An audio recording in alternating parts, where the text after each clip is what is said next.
quiet stream today. That's fine.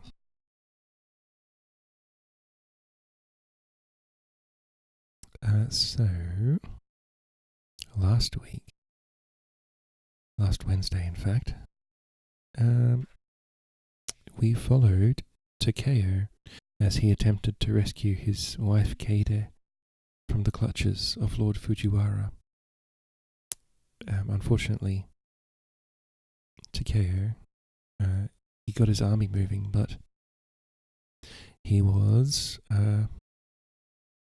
surprised, I guess, by the sudden appearance of Lord Arai's army, which makes sense. I mean, he hadn't heard any movement from Lord Arai all summer, apparently, and then he didn't know where his army was, so it makes sense that the army would be right in front of him. So, Takeo decided to retreat, which was the battle he was destined to lose. And he saved most of his men, and he ended up going towards the coast road and towards the sea. And he was hoping to escape via the Terada fishing boats that he had negotiated an alliance with just before, but they didn't arrive in time. So he was forced to surrender to Arai at the end of the last chapter. So, hello Timoid, how you doing? Senior Chimkin.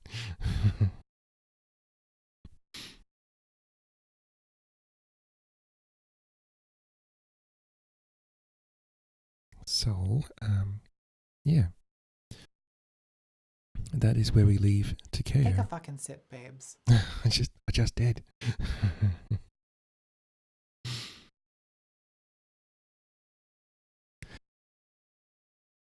Okay, so we're up to chapter 8 of Brilliance of the Moon, and we're going to be seeing what Shizuka and the tribe, well, the Muto tribe, are up to. Alright, so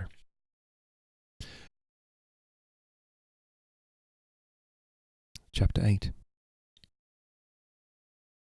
Spring had moved into summer, so we're going back in time a little bit. The planting was finished. The plum rains began. The seedlings grew and turned the fields brilliant green. The rain kept Shizuka inside, where she watched it cascading from the eaves, while she helped her grandmother plait sandals and rain capes from rice straw, and tend the silkworms in the airy lofts. Sometimes she went to the weaving shed and spent an hour or two at the looms. There was always work to do: sewing, dyeing, preserving, cooking, and she found the routine tasks calming.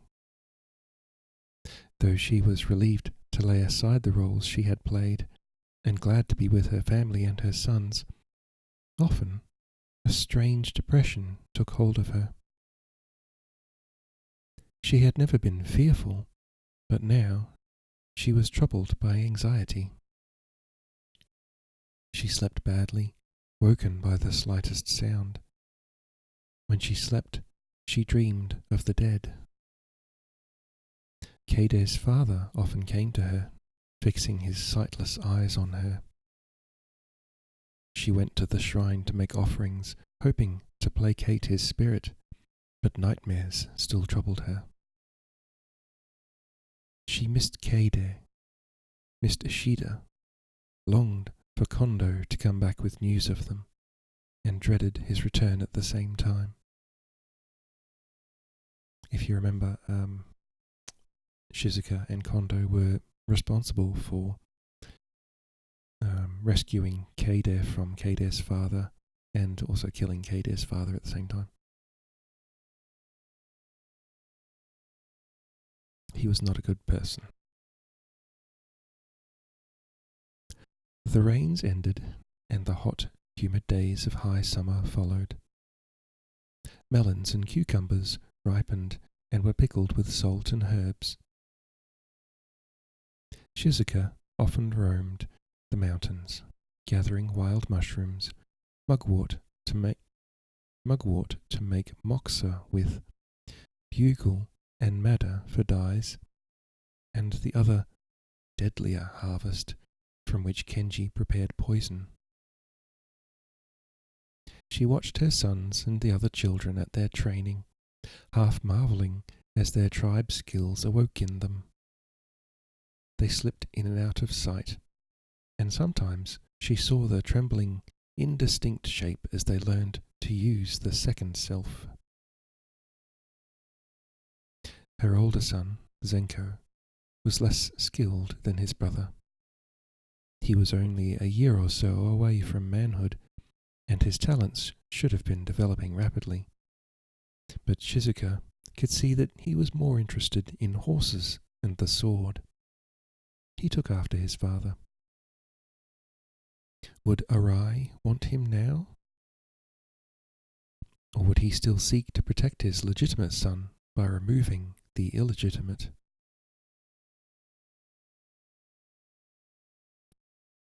Zenko concerned her more than Taku. It was already obvious that Taku was going to be highly skilled. He would stay with the tribe and rise high in it.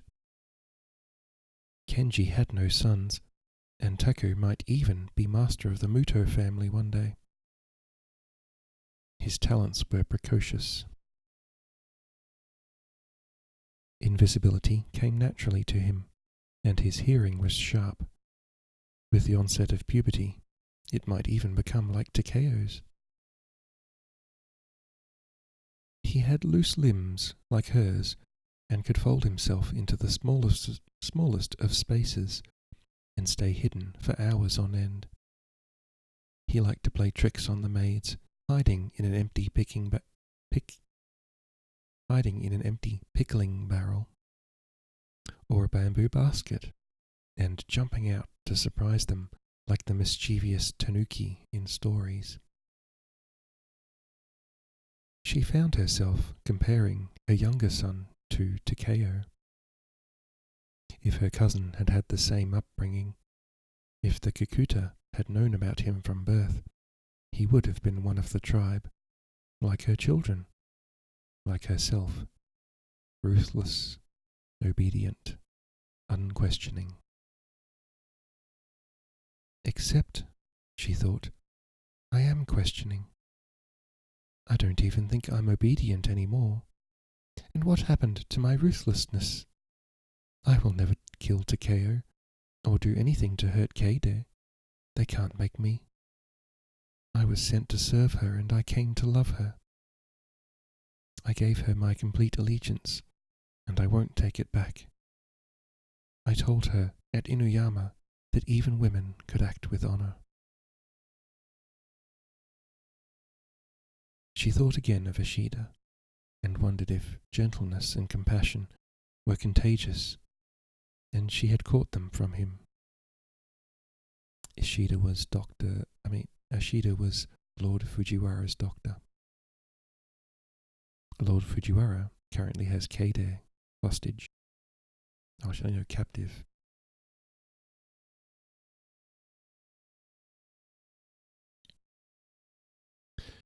And then she thought of the other, deeper secret she held within her. Where had her obedience been then? The festival of the Weaver Star fell on a rainy night. The children were dismayed, for the clouded sky meant that the magpies could not build a bridge across heaven for the princess to meet her lover. She would miss their one meeting and be separated from him for another year. Shizuka took it as a bad omen, and her depression increased. Occasionally, messengers came from Yamagata and beyond. They brought news of Takeo's marriage to Keide, their flight from Terayama, the Outcasts' Bridge, and the defeat of Jin Namon. The maids marvelled at what seemed to them like something from an ancient legend, and made up songs about it. Kenji and Shizuka discussed these events at night, both torn by the same mixture of dismay and unwilling admiration. Then the young couple and their army moved into Mariyama, and news of them dwindled, though reports came from time to time of Takeo's campaign against the tribe. "It seems he has learned ruthlessness," her uncle said to her, but they did not discuss it further. Kenji had other preoccupations. He did not speak of Yuki again, but when the 7th month passed and no news had come of her, the whole household entered a time of waiting. Everyone was anxious for this Muto child, the master's first grandchild, who had been claimed by the Kikuta and would be brought up by them. One afternoon, just before the Festival of the Dead, Shizuka walked up to the waterfall. It was a day of oppressive heat, with no wind, and she sat with her feet in the cool water. The cascade was white against the grey rocks, and the spray caught rainbows. Cicadas droned in the cedars, rasping her nerves. Through their monotonous sound, she heard her younger son approaching, though she pretended not to. Just at the last moment, when he thought he would surprise her, she reached out and caught him behind the knees. She pulled him into her lap. "You heard me," he said, disappointed. "You were making more noise than a wild boar." "I was not." "Maybe I have something of the Kikuta hearing," she teased him. "I have that." "I know, and I think it will become even sharper as you grow older." She opened his palm and traced the line that ran straight across it. "You and I have the same hands." "Like Takeo," he said with pride. "What do you know about Takeo?" she said, smiling. "He's Kikuta too. Uncle Kenji told us about him, how he can do things no one else can do, even though he was impossible to teach, Uncle says." He paused for a moment and then said in a small voice, "I wish we didn't have to kill him." "How do you know that? Did Uncle tell you that too?" "I heard it. I hear lots of things. People don't know I'm there." "Were you sent to find me?" she asked, reminding herself to share no secrets in her grandparents' house without checking where her son was first. "Not exactly. No one told me to come, but I think you should go home." "What's happened?" "Aunt Seiko came. She is very unhappy, and Uncle—" He broke off and stared at her. "I've never seen him like that before."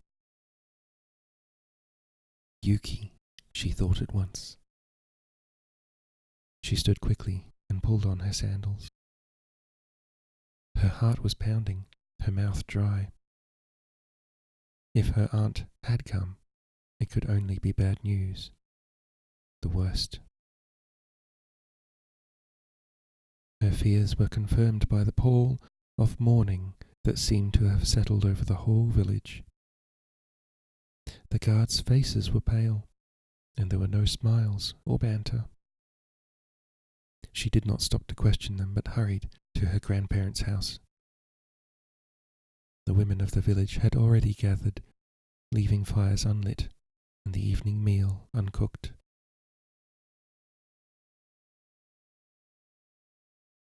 She pushed her way through them as they muttered words of sympathy and condolences. Inside, her aunt, Kenji's wife, knelt on the floor next to her grandmother, surrounded by the household women. Her face was drawn, her eyes red, her body shaking with deep sobbing. Hello, Aska. Aunt! Shizuka knelt before her and bowed deeply. What happened? Seiko took her hand and gripped it hard, but could not speak. Yuki passed away, her grandmother said quietly. And the baby? The baby is well. It's a boy. I'm so sorry, Shizuka said. Childbirth. Her aunt was racked by even fiercer sobs. It was not childbirth, the old woman said, putting her arms around Seiko and rocking her like a child. Where is my uncle? In the next room with his father. Go to him. Maybe you can comfort him. Shizuka rose and went quietly to the next room, feeling her eyes grow hot with unshed tears. Kenji sat unmoving next to his father in the dim room. All the shutters were closed, and it was stifling. The old man had tears trickling down his face. Every now and then he raised his sleeve to wipe them away, but her uncle's eyes were dry. Uncle, she whispered. He did not move for a while. She knelt silently. Then he turned his head and looked at her. Shizuka, he said. His eyes went bright as tears sprang into them, but did not fall. My wife is here. Did you see her? She nodded. Our daughter is dead. It's terrible news, she said. I'm so sorry for your loss. The phrases seemed useless and empty of meaning. He did not say anything else.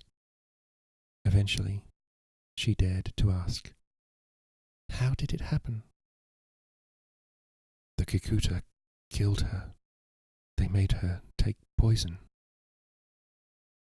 He spoke as if he did not believe his own words.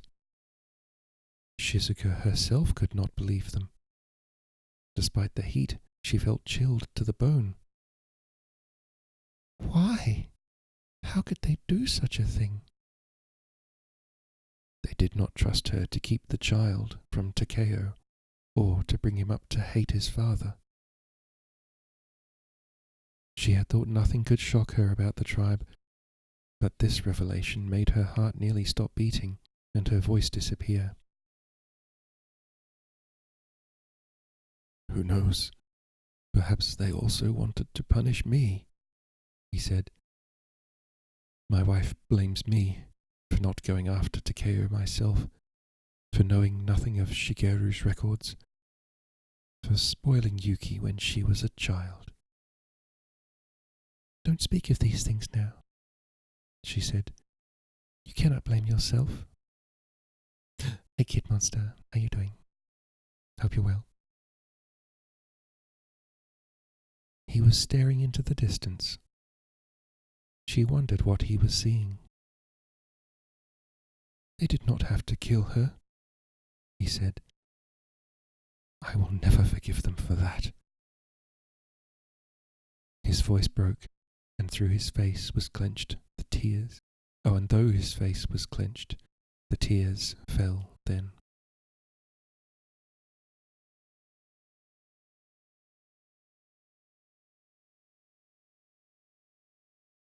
Well. I think the Kikuta messed up. Poor Yuki. Takeo's going to be pissed.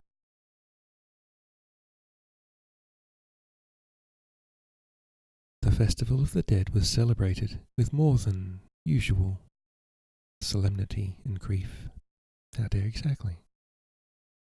Food was placed at had the mountain shrines and bonfires lit on the peaks to light the way back to the world of the dead.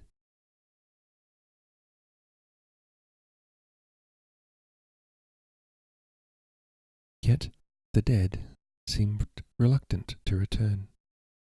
They wanted to stay with the living and remind them over and again of the ways they had died and their need for remorse, for revenge.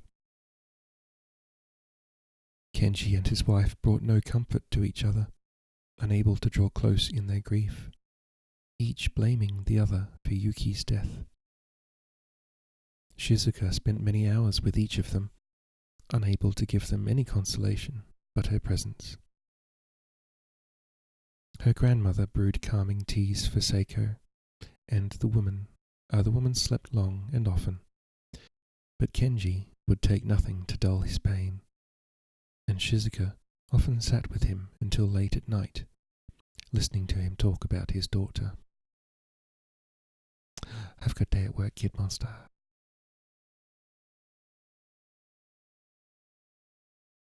I brought her up like a son, he said one night.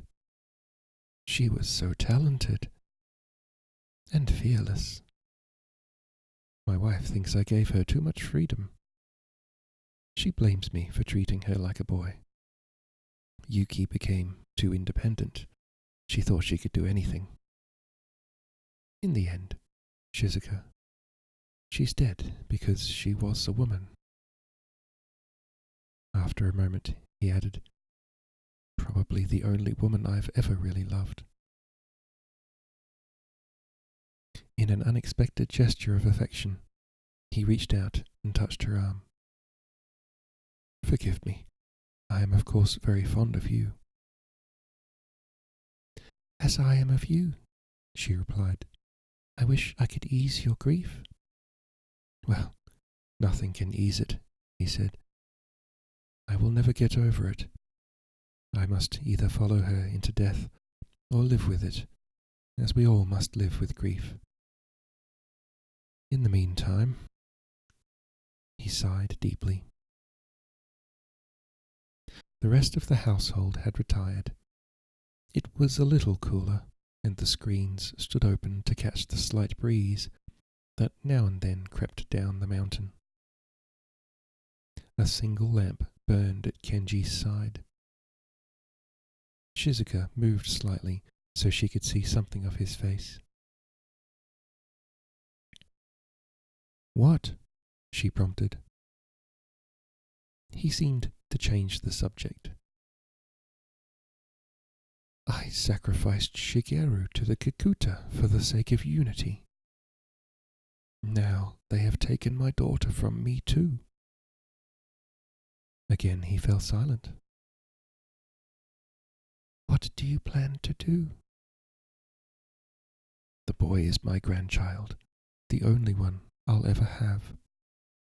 I find it hard to accept that he's lost to the Muto completely. I imagine his father will have a certain interest in him too, if I know Takeo.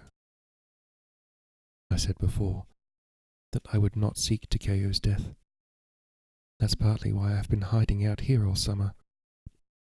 Now I will go further. I want the Muto family to come to an agreement with him, to make a truce. And go against the Kikuta. I will never do anything in agreement with them again. If Takeo can destroy them, I will do everything in my power to help him. She saw something in his face and knew he was hoping Takeo would give him the revenge he craved. You will destroy the tribe, she whispered. We are already destroying ourselves, he said bleakly. Moreover, everything is changing around us. I believe we are at the end of an era. When this war is over, whoever is the victor will rule over the whole of the 3 countries. Takeo wants to gain his inheritance and punish Shigeru's uncles. But whoever leads the Otori, Arai will have to fight them. Either the Otori clan must conquer, or they must be utterly defeated and wiped out, for there will be no peace while they simmer on the border. The Kikuta seem to be favouring the Otori lords against Takeo. Yes, I've heard Kotaro himself is in Hagi. I believe in the long run, despite his apparent strength, Arai will not succeed against the Otori. They have a certain legitimacy to claim the three countries, you know, because of their ancestral link with the Emperor's house. Shigeru's sword, Chateau, was forged and given in recognition of that hundreds of years ago. He fell silent, and a slight smile curved his lips. But the sword found Takeo. It did not go to Shoichi or Masahiro. He turned to her, and the smile deepened. I'm going to tell you a story. You may know that I met Shigeru at Yegahara. I was about 25. He must have been 19. I was working as a spy and secret messenger for the Noguchi, who were allies of the Otori then.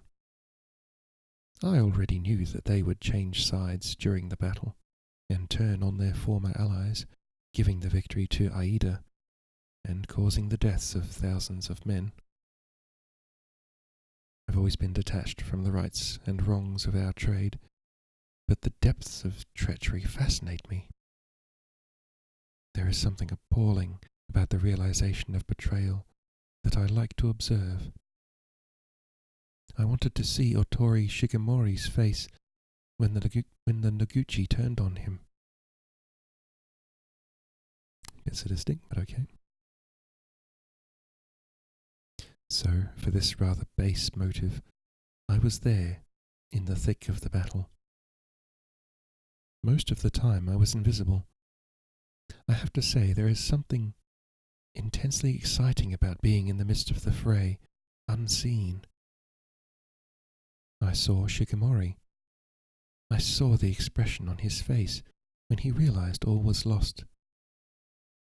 I saw him fall. His sword, which was well known and which many desired, flew from his hands at the moment of death and fell at my feet. I picked it up. It took on my invisibility and seemed to cleave to my hand. It was still warm from its master's grip. It told me that I had to protect it and find its true owner. It spoke to you. That's the only way I can describe it. After Shigemori died, the Otori went into a state of mad desperation. The battle raged for another couple of hours, which I spent looking for Shigeru. I knew him. I'd seen him once before, a few years earlier, when he was training in the mountains with Matsuda. It wasn't until the fighting was over that I came upon him. By then, Aida's men were searching for him everywhere. If he could be declared dead in battle, it would be convenient for everyone. I found him by a small spring. He was quite alone and was preparing to take his own life, washing the blood from his face and hands and scenting his hair and beard with perfume. He had taken off his helmet and loosened his armor. He seemed as calm as if he were about to bathe in the spring. The sword said to me, "This is my master."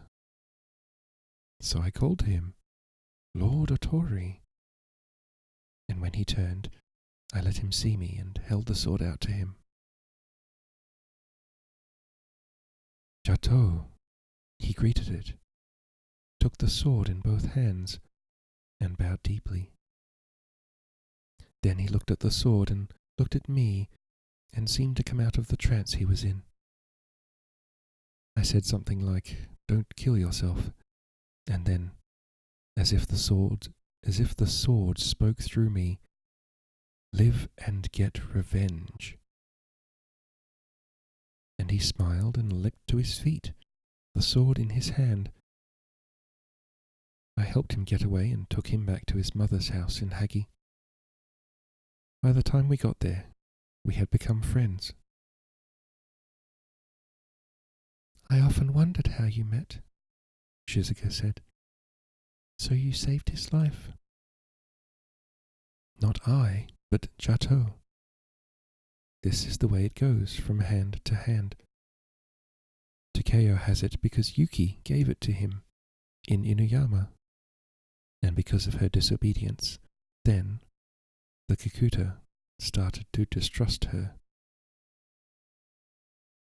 "How strange are the ways of fate," Shizuka murmured.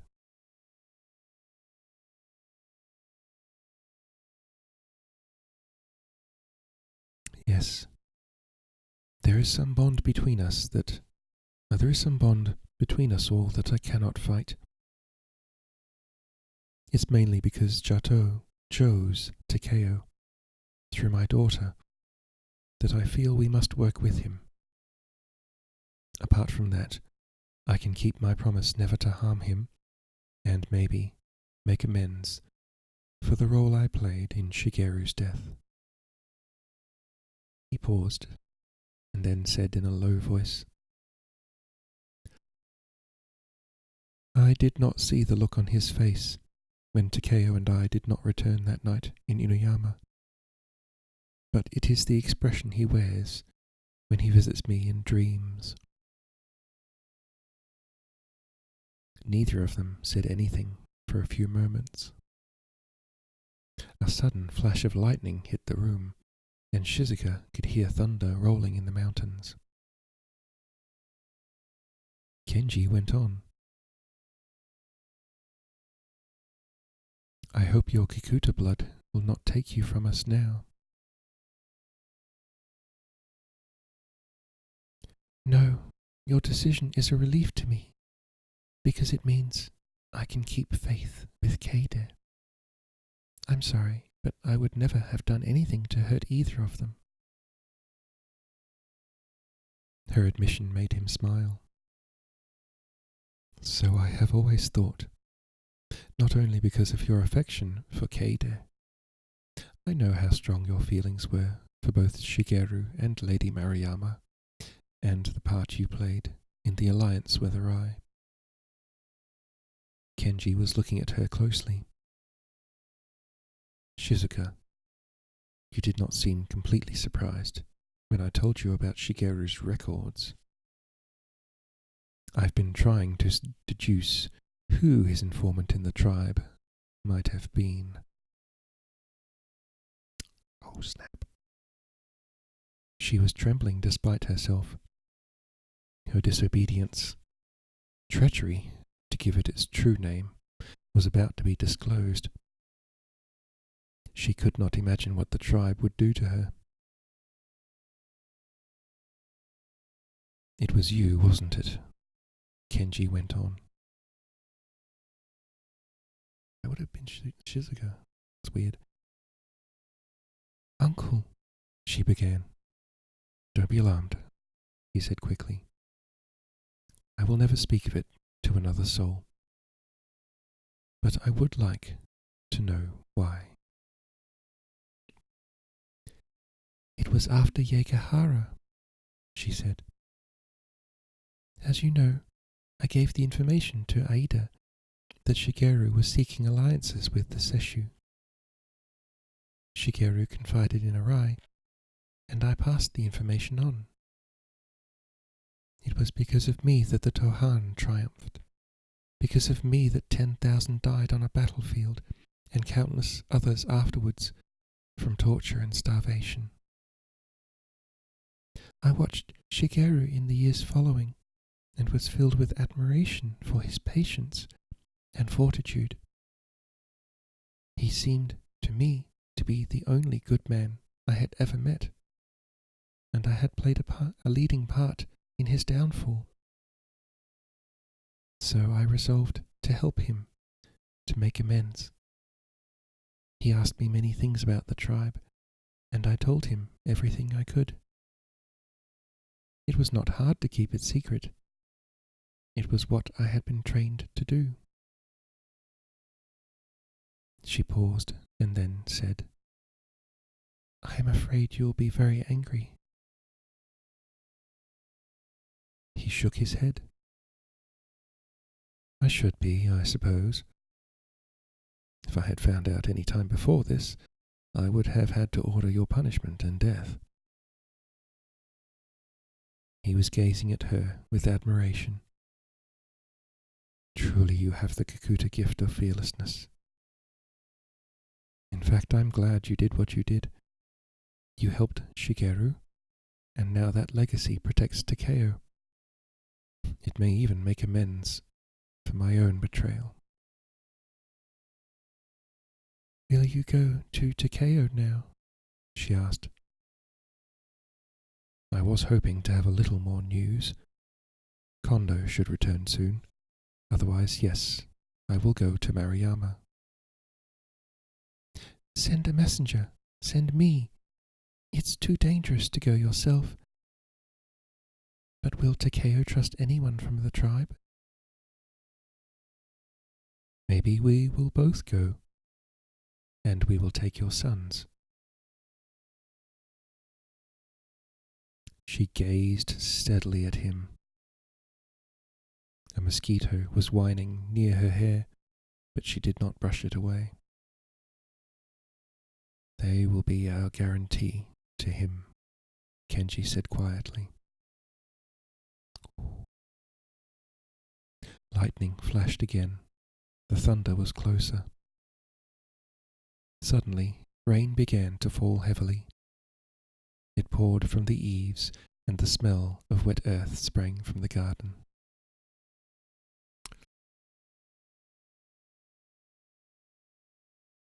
I bet Shizuka has mixed feelings about that one. Chilly.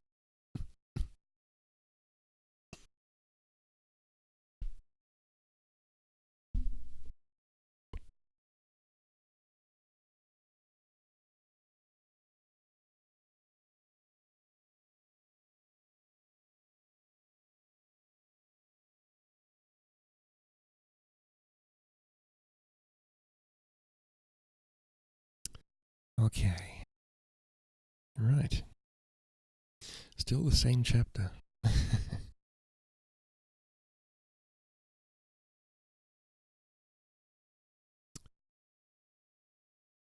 The storm lashed the village for 3 or 4 days. Before Kondo returned, another message came from a Muto girl who worked in Lord Fujiwara's residence in the south. It was brief and tantalizing, telling them none of the details they wanted to know, written in haste, and apparently in some danger, saying only that Shirakawa Keide was in the house and was married to Fujiwara. What have they done to her now? Kenji said, shaken out of his grief by anger. We always knew the marriage with Takeo would be opposed, Shizuka said. I imagine Fujiwara and Arai have arranged this between them. Lord Fujiwara wanted to marry her before she left in the spring. I'm afraid I encouraged her to become close to him.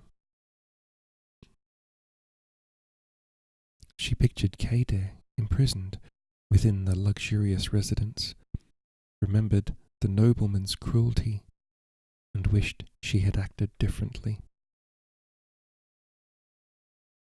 I don't know what's happened to me, she said to her uncle.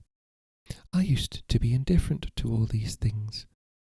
Now I find I care deeply. I'm outraged and horrified, and filled with pity for them both. Since I first set eyes on her, I've been moved by Lady Shirakawa's plight. he replied. It's hard not to pity her even more now. What will Takeo do? Shizuka wondered aloud. He will go to war, Kenji predicted, and almost certainly be defeated. It may be too late for us to make peace with him. Shizuka saw her uncle's grief descend on him again. She was afraid he would indeed follow his daughter into death, and tried to make sure he was never left alone. Another week passed before Kondo finally returned. The weather had cleared, and Shizuka had walked to the shrine to pray again to the war god to protect Takeo.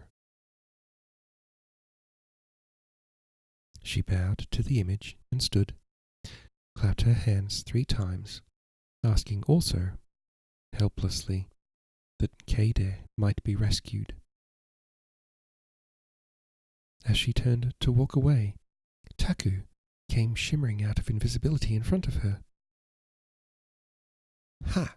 He said in triumph. You didn't hear me that time. She was astonished, for she had neither heard him nor discerned him. Well done! Taku grinned. Kondo Kiichi has returned. He's waiting for you. Uncle wanted you to hear his news. So make sure you don't hear it too, she teased him. I like hearing things, he replied. I like knowing everyone's secrets.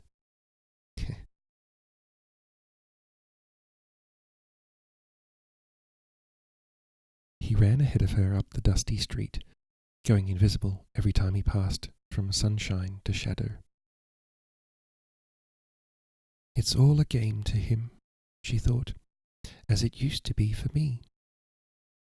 But at some point in the last year it stopped being a game. Why? What's happened to me? Is it that I learned fear? The fear of losing the people I love?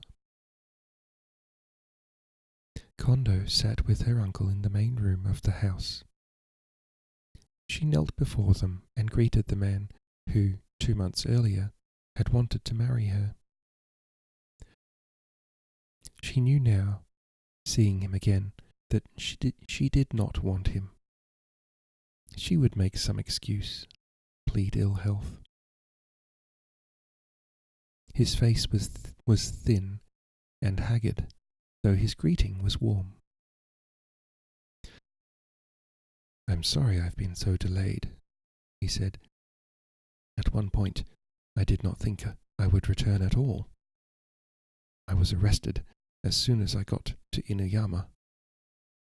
The failed attack on you had been reported to Arai, and I was recognized by the men who came with us to Shirakawa. I expected to be put to death. But then a tragedy occurred. There was an outbreak of smallpox. Arai's son died. When the mourning period was over, he sent for me and questioned me at length about you. Now he is interested in your sons again, Kenji observed. He declared he was in my debt since I'd saved your life. He wished me to return to his service and offered to confirm me in the warrior rank of my mother's family and gave me a stipend. Shizuka glanced at her uncle, but Kenji said nothing. Kondo went on. I accepted. I hope that was the right thing to do. Of course, it suits me, being at the moment masterless, but if the Muto family object, you may be useful to us there, Kenji said. Lord Arai assumed I knew where you were and asked me to give you the message that he wishes to see his sons and you to discuss their formal adoption. Does he want our relationship to resume? Shizuka asked. He wants you to move to Inuyama as the boy's mother. He did not actually say, and as his mistress, but Shizuka caught his meaning. Kondo gave no sign of anger or jealousy as he spoke, but the ironic look flashed across his face. Of course, if he were established in the warrior class, he could make a good marriage within it.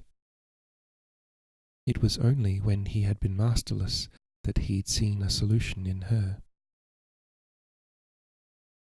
She did not know if she was more angered or amused by his pragmatism. She had no intention of sending her sons to Arai, or of ever sleeping with him again, or of marrying Kondo. She hoped fervently that Kenji was not going to order her to do any of them. All these things must be considered carefully, her uncle said. Yes, of course, Kondo replied. Anyway, matters have been complicated by the campaign against Otori Takeo. We've been hoping for news of him, Kenji murmured. Arai was enraged by the marriage. He declared it invalid immediately, and sent a large contingent of men to Lord Fujiwara. Later in the summer, he himself moved to Kumamoto, close enough to strike at Maruyama. The last I heard was that Lady Shirakawa was living in Lord Fujiwara's house and was married to him. She is in seclusion, virtually imprisoned. Hello, Pixie. Hope you're doing well. He sniffed loudly and threw his head back. I know Fujiwara considered himself betrothed to her, that he should not have acted in the way he did. He had her seized by force. Several of her men were killed, Mano Tenzo among them, which was a great loss. There was no need for that. I and Hana are hostages in Inuyama. Matters could have been negotiated without bloodshed.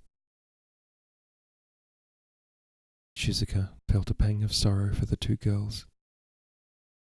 Did you see them there? No, it was not allowed. He seemed genuinely angered on Keide's behalf, and Shizuka remembered his unlikely devotion to her. And Takeo, she said. It seems Takeo set out against Fujiwara and met Arai's army. He was forced to retreat. After that, it's all very unclear. There was a huge early typhoon in the west. Both armies were caught close to the coast.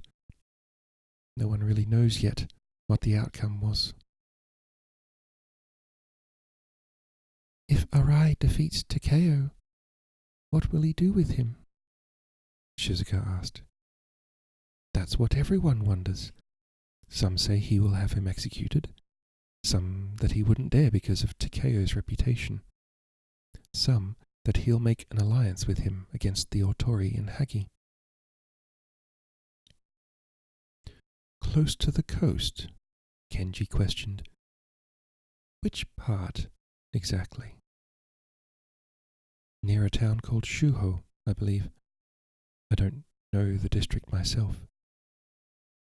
Shuho, Kenji said. I've never been there, but they say it has a beautiful natural blue pool, which I've always wanted to visit. It's a long time since I've done any travelling. The weather is perfect for it now. You had both better come with me. He sounded casual, but Shizuka sensed his urgency. And the boys? She asked. We'll take them both. It will be a good experience for them, and we may even need Taku's skills. Kenji got to his feet We must leave at once. We'll pick up horses in Yamagata. What is your plan? Kondo said. If I may ask, do you intend to make sure Takeo is eliminated? Not exactly. I'll tell you on the road. As Kondo bowed and left the room, Kenji murmured to Shizuka, Maybe we will get there in time to save his life.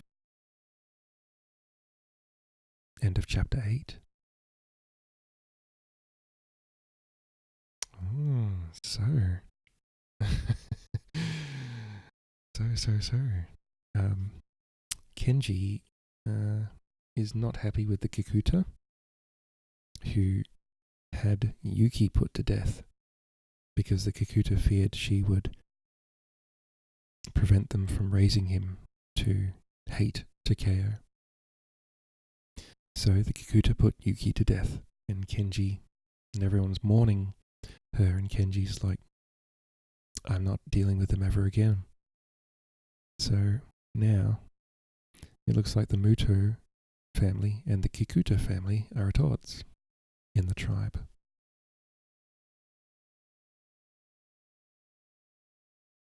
And Kenji wants to make a deal with Takeo. So, curious things. They all messed up. How so, Asuka? I mean, they are all messed up. Like, they've all done some horrible, horrible crap. And I think Kenji and Shizuka are sort of, I don't know, they're developing empathy, I guess, or maybe just fear. They've finally realized what they've been doing this whole time is awful. And so they're starting to make amends. And it turns out Shizuka was the one who told Shigeru all about the tribe. He ditched a lot of them, yeah.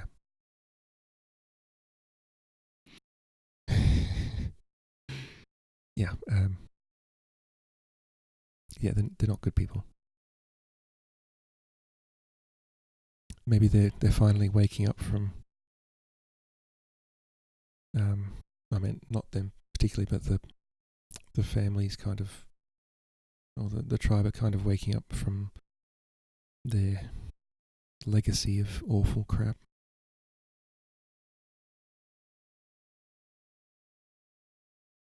Okay. Oh, yeah, another thing. Got Grandma's lamp. I tried to, her old touch lamp, I tried to repair it. I got a new controller for it, wired it up correctly. Didn't work. So I'm like, oh, okay. This is the correct way to wire it up. It's the way the instructions on the back of the actual controller say. So I looked it up online from where I bought it, and the instructions were different. So I'm like, oh, maybe I wired it up wrong then. So I wired it up to the instructions that were supplied from who I bought it from. Turned it on, and it promptly exploded. The controller went pop, and a very loud bang. So I'm like, oh, I did have it wired up correctly. It just wasn't working. So I've wired it directly now. Although it's too bright for the stream, but I've ordered a remote control bulb for it. So if I turn it on now, it'll blast the stream with light. Watch. Okay, that's not too bad. But flashbang, yeah, exactly. So yeah, I'm waiting for the remote control coloured bulb I bought for it, so I can just, I don't know, maybe. Oh, thank you, Askar. I want to give you pets. So yeah, I can change the colour and and do different things.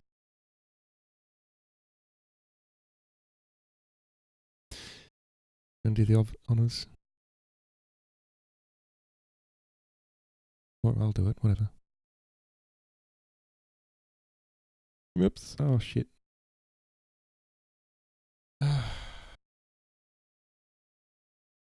Oh, okay.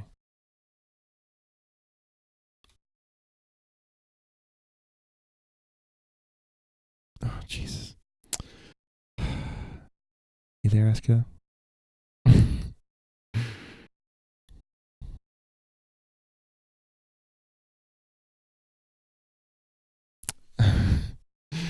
Love you, Asker. I'm sorry.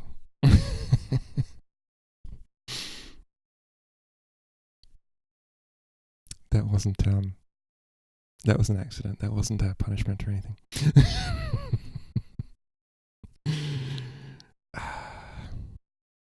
This is why, yeah. So, I love trolls. They're so much fun. They're just so butthurt by other people existing. It's like so weak. Just weak people. They punish you for being slow on the banning of the troll. Come on, Asker. What are you doing? Well, you can report them to Twitch if you like.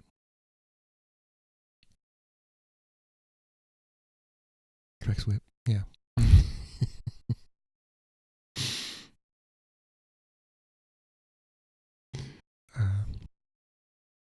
So,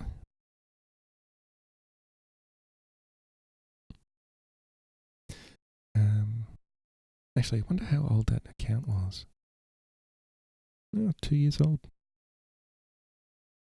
They need a good bopping from Twitch, I think.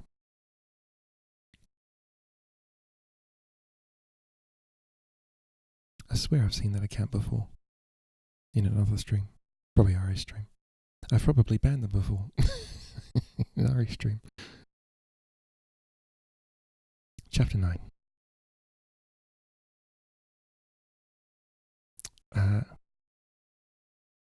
We're back to Takeo's point of view. So this is just after he surrendered to Arai's men. We'll see what happens.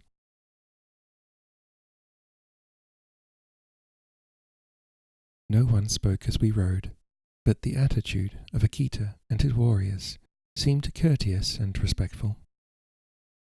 I hoped I had saved my men and Hiroshi by surrendering, but I did not expect my own life to be spared.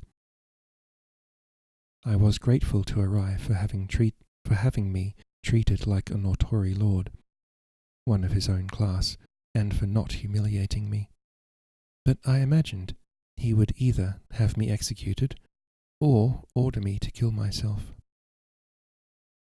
Despite my childhood teaching, Joanne's words and my promise to Keide, I knew I would have no alternative but to obey.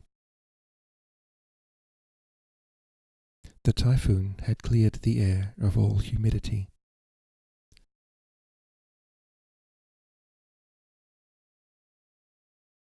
The typhoon had cleared the air of all humidity, and the morning was bright and clear. My thinking had the same clarity. Arai had defeated me. I had surrendered. I would submit to him and obey, doing whatever he told me to do. I began to understand why the warriors had such a high regard for their code. It made life very simple. The words of the prophecy came into my head, but I put them aside. I did not want anything to distract me from the correct path. I glanced at Hiroshi riding next to me, his shoulders squared, his head high. The old horse plodded calmly along, snorting now and then with pleasure at the warmth of the sun. I thought about the upbringing that had made courage second nature to the boy. He knew instinctively how to act with honour, though I was sorry he had come to experience surrender and defeat so young. All around us were the signs of the devastation left by the typhoon when it swept along the coast. Roofless houses, huge trees uprooted, flattened rice, and flooded rivers, with drowned oxen, dogs, and other animals stranded among the debris. Oh. I felt anxious briefly about my farmers at Mariyama, wondered if the defences we had built had been strong enough to preserve the fields, and what would happen to them if Kade and I were not there to protect them. To whom did the domain belong now, and who would look after it? It had been mine for one brief summer, but I grieved over its loss. Okay, it was Kade's domain, not yours, buddy. Pull your head in.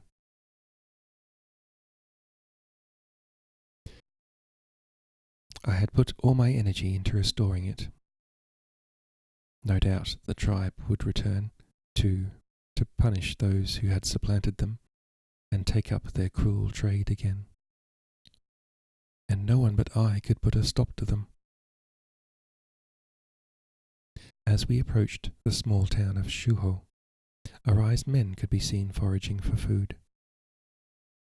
I pictured the extra hardship this huge force of men and horses was imposing on the land. Everything that had already been harvested would be taken, and what had not been harvested would have been ruined by the storm.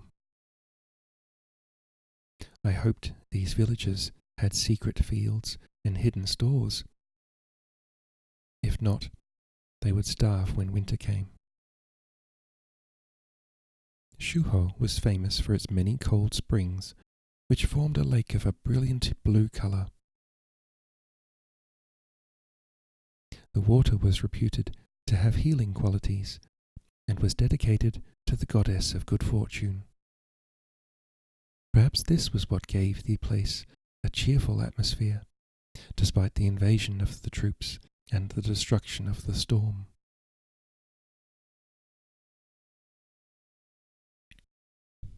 The brilliant day seemed to promise the return of good fortune. The townspeople were already repairing and rebuilding, calling out jokes to each other, even singing. The blows of hammers, the hiss of saws, set up a lively song against the sound of water as streams ran overflowing everywhere. We were in the main street when, to my astonishment, I heard from out of the hubbub someone shout my name. Takeo, Lord Otori. I recognized the voice, though I could not immediately place it. Then the sweet smell of the fresh cut wood brought him up to the surface of my mind. Shiro, the master carpenter from Hagi, who had built the tea house and the nightingale floor for Shigeru. I turned my head in the direction of the voice and saw him waving from a rooftop. He called again, Lord Otori. And slowly the town's song stilled, as one by one the men laid down their tools and turned to stare. Their silent, burning gaze fell on me in the same way that men had stared at Shigeru when he rode back from Terayama to Yamagata, angering and alarming the Tohan who accompanied us, and at me when I had been among the outcasts. I looked forward, making no response. I did not want to anger Akita. I was, after all, a prisoner, but I heard my name repeated from mouth to mouth like the buzz of insects around pollen. Hiroshi whispered, They all know Lord Otori. Say nothing, I replied, hoping they would not be punished for it. I wondered why Shiro was here, if he had been driven from the middle country after Shigeru's death, and what news he had from Hagi. Arai had set up his headquarters in a small temple on the hillside above the town. He was not accompanied by his whole army, of course. I found out later some were still in Inuyama, and the rest encamped halfway between Hagi and Kumamoto. We dismounted, and I told Hiroshi to stay with the horses and see that they were fed. He looked as if he were going to protest, then lowered his head, his face suddenly full of sadness. Sakai put his hand on the boy's shoulder, and Hiroshi took Shun's bridle. I felt a pang as I watched the little bay docilely walking beside him, rubbing his head against Hiroshi's arm.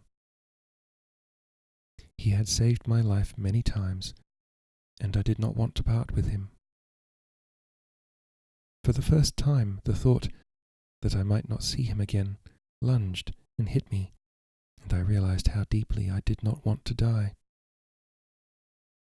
I allowed myself to experience the sensation for a moment. Then I drew up my Kikuta self like a defense around me, thankful for the dark strength of the tribe that would sustain me now. "Come this way," Akita said. "Lord Arai wants to see you immediately." I could already hear Arai's voice from the interior of the temple, angry and powerful. At the veranda's edge, a servant came with water, and I washed my feet. I could do little about the rest of me. My armor and clothes were filthy, coated in mud and blood. I was amazed that Akita could look so spruce after the battle and the pursuit through the rain. But when he led me into the room where Arai and all his senior retainers were gathered, I saw they were all equally well-dressed and clean. Among these large men, Arai was the biggest. He seemed to have grown in stature since I had last seen him at Terayama. His victories had given him the weight of power. He had shown his characteristic decisiveness in seizing control after Aida's death and Shigeru's.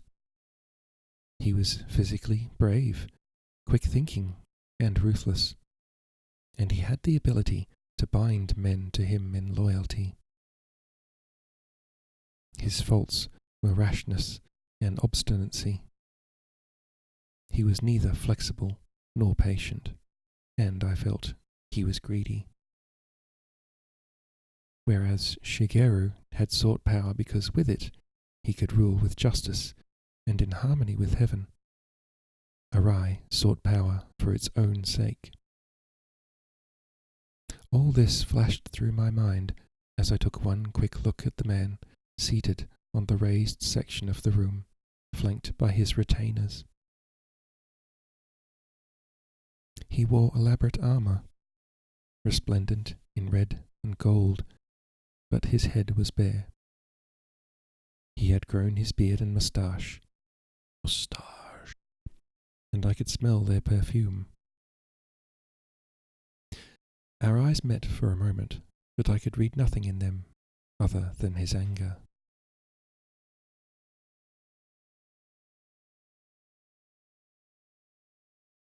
The room must have served as an audience room for the temple. Beyond the inner doors, which were half open, I could hear movements and whispers from the monks and priests, and the smell of incense floated in the air. I dropped to the floor, prostrating myself. There was a long silence, broken only by the impatient tapping of Arai's fan.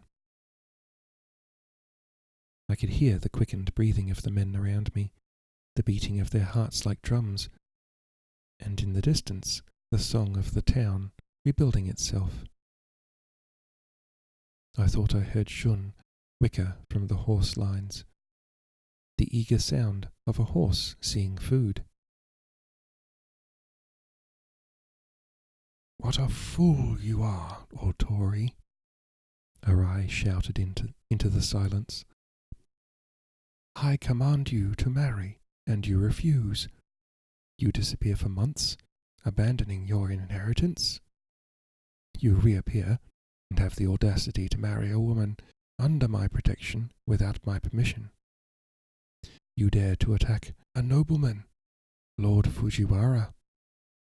All this could have been avoided. We could have been allies. He continued in this vein for some time, punctuating each sentence with a thwack of his fan, as if he would like to beat me round the head. But his rage did not touch me, partly because I had cloaked myself in darkness, partly because I sensed that it was mostly assumed. I did not resent it. He had every right to be angry with me. I waited, face on the floor, to see what he would do next. He ran out of rebukes and insults, and another long silence ensued.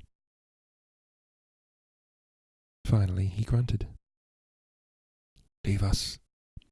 I will speak to Autori alone." Someone to his left whispered, "Is that wise, Lord? His reputation." "I am not afraid of Autori," Arai shouted, taking rage on again immediately. I heard the men depart one by one, and heard Arai stand and step down from the platform. "Sit up," he ordered. I sat, but kept my eyes lowered.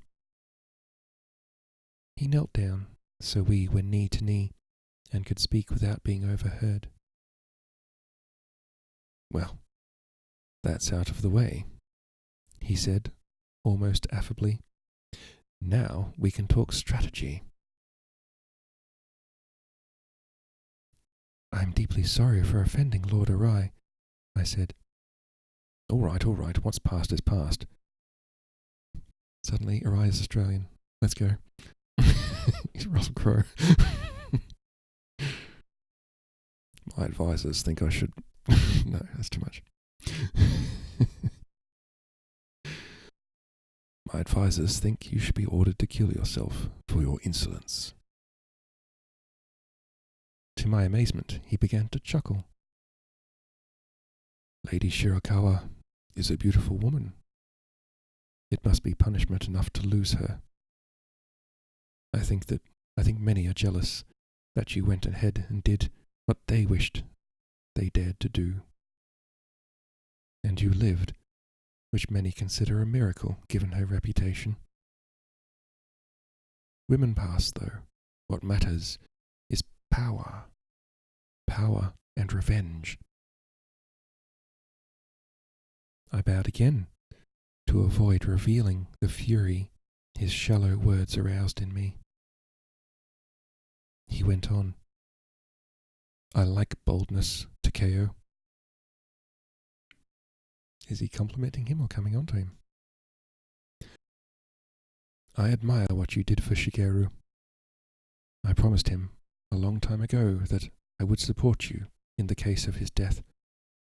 It irks me, as it must you, that his uncles go unpunished. ¿Por qué no los dos? Da, da, da, da, da, da, da. I did speak to the Miyoshi brothers when you sent them. Indeed, Kahei is here with my men. You can see him later. The younger one is still in Inuyama." That's good.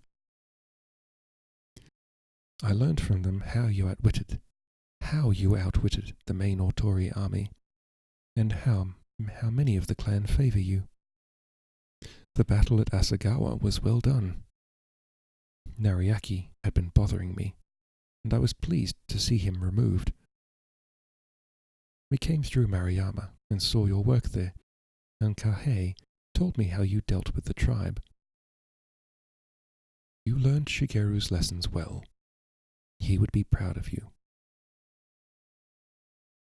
"I don't deserve your praise," I said. "I will take my own life if you desire it, or I will retire to a monastery. Teriyama, for example. Yes, I can see that working, he replied dryly. I'm aware of your reputation. I'd rather use it myself than have you holed up in some temple, attracting all the malcontents from the 3 countries. He added offhandedly, You may take your own life if you wish. It's your right as a warrior, and I won't prevent you. But I'd infinitely prefer to have you fighting with me.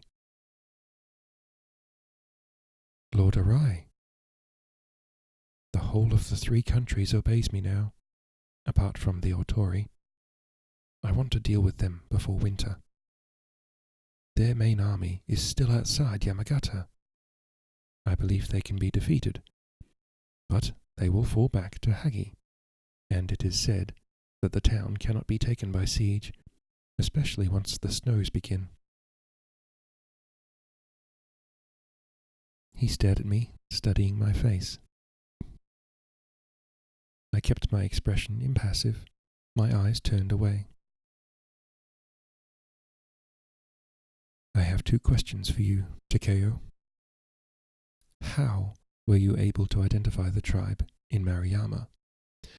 And was your retreat to the coast deliberate? We thought we had you trapped, but you moved too quickly for us, as if it were premeditated. I raised my head and met his eyes briefly.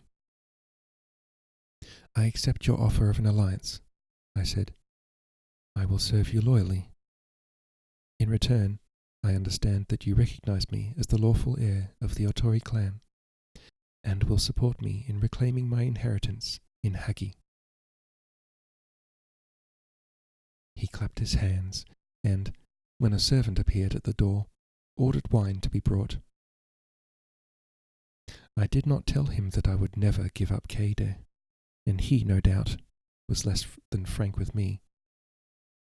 But we drank ceremonially to our alliance. I would have preferred something to eat, even tea.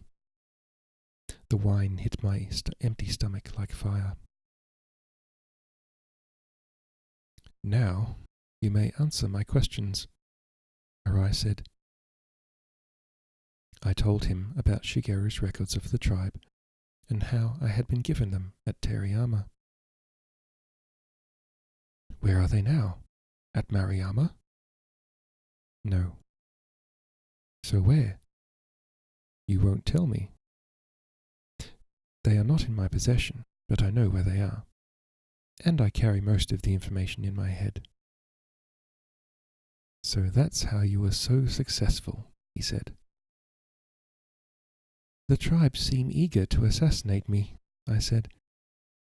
There were not many in Maruyama, but each one represented a threat, so I had to eradicate them. I would have preferred to make use of them. I know what they can do and how useful they can be. You will share those records with me? If it helps us both attain our goals. He sat for a while, brooding on my words. I was enraged by the part the tribe played last year, he said. I did not know they were so powerful. They took you away and managed to keep you hidden while my men scoured Yamagata for you. I suddenly realized they were like damp beneath a house, or wood borers that chew away at the foundation of a huge building. I also wanted to wipe them out, but it would make more sense to control them. That brings me to something else I want to talk to you about. You remember Muto Shizuka? Of course. You probably know that I had 2 sons with her. I nodded. I knew their names, Zenko and Taku, and their ages. Do you know where they are? Arai asked. There was a curious note in his voice, not quite pleading, but close to it. I did know, but I was not going to tell him. Not exactly, I said. I suppose I could guess where to start looking. My son, from my marriage, died recently, he said abruptly. I had not heard of it. I'm very sorry. It was smallpox, poor creature. His mother's health is not good, and she took the loss very badly. My deepest sympathy. I've sent messages to Shizuka to tell her I want my sons with me. I'll recognize them and adopt them legally, but I've heard nothing from her. It's your right as a father, I said, but the tribe have a way of claiming children of mixed blood who've inherited their talents. What are these talents? He said curiously. I know Shizuka was an unparalleled spy, and I've heard all sorts of rumors about you. Nothing very special, I said.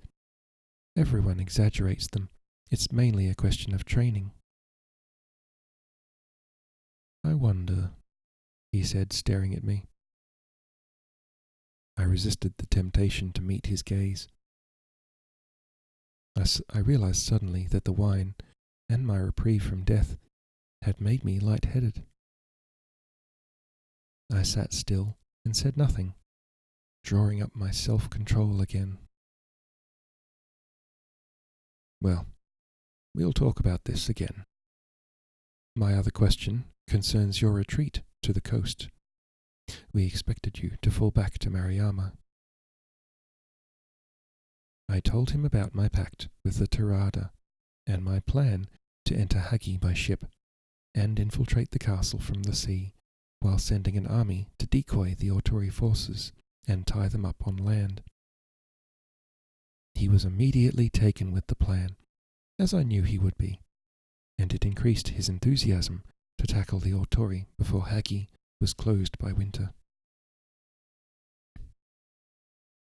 Can you bring the Tirada into alliance with me?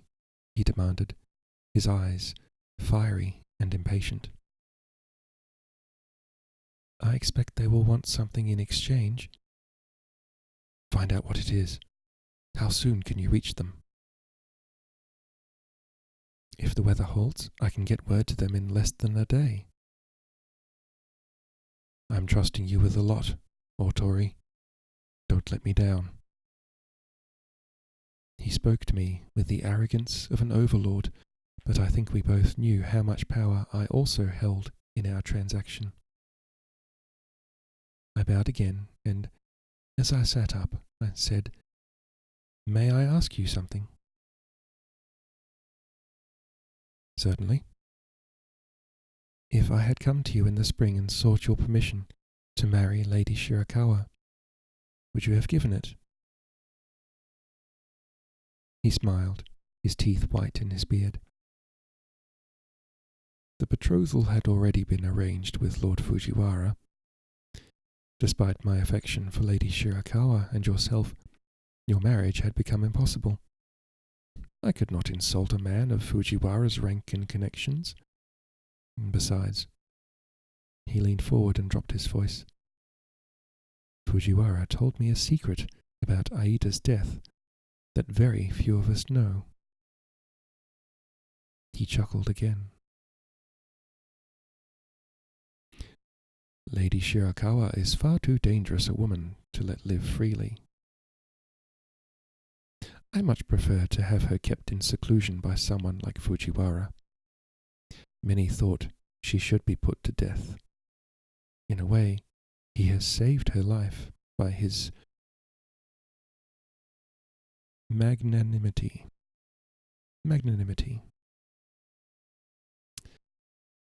Oh, that's not going to please Takeo. I did not want to hear any more about Keide. It made me too angry. Dangerous because she's smart, yep. Also dangerous because she literally killed Aida, and that was the secret that somehow Fujiwara had found out. And I'm guessing that's why Fujiwara was infatuated with her.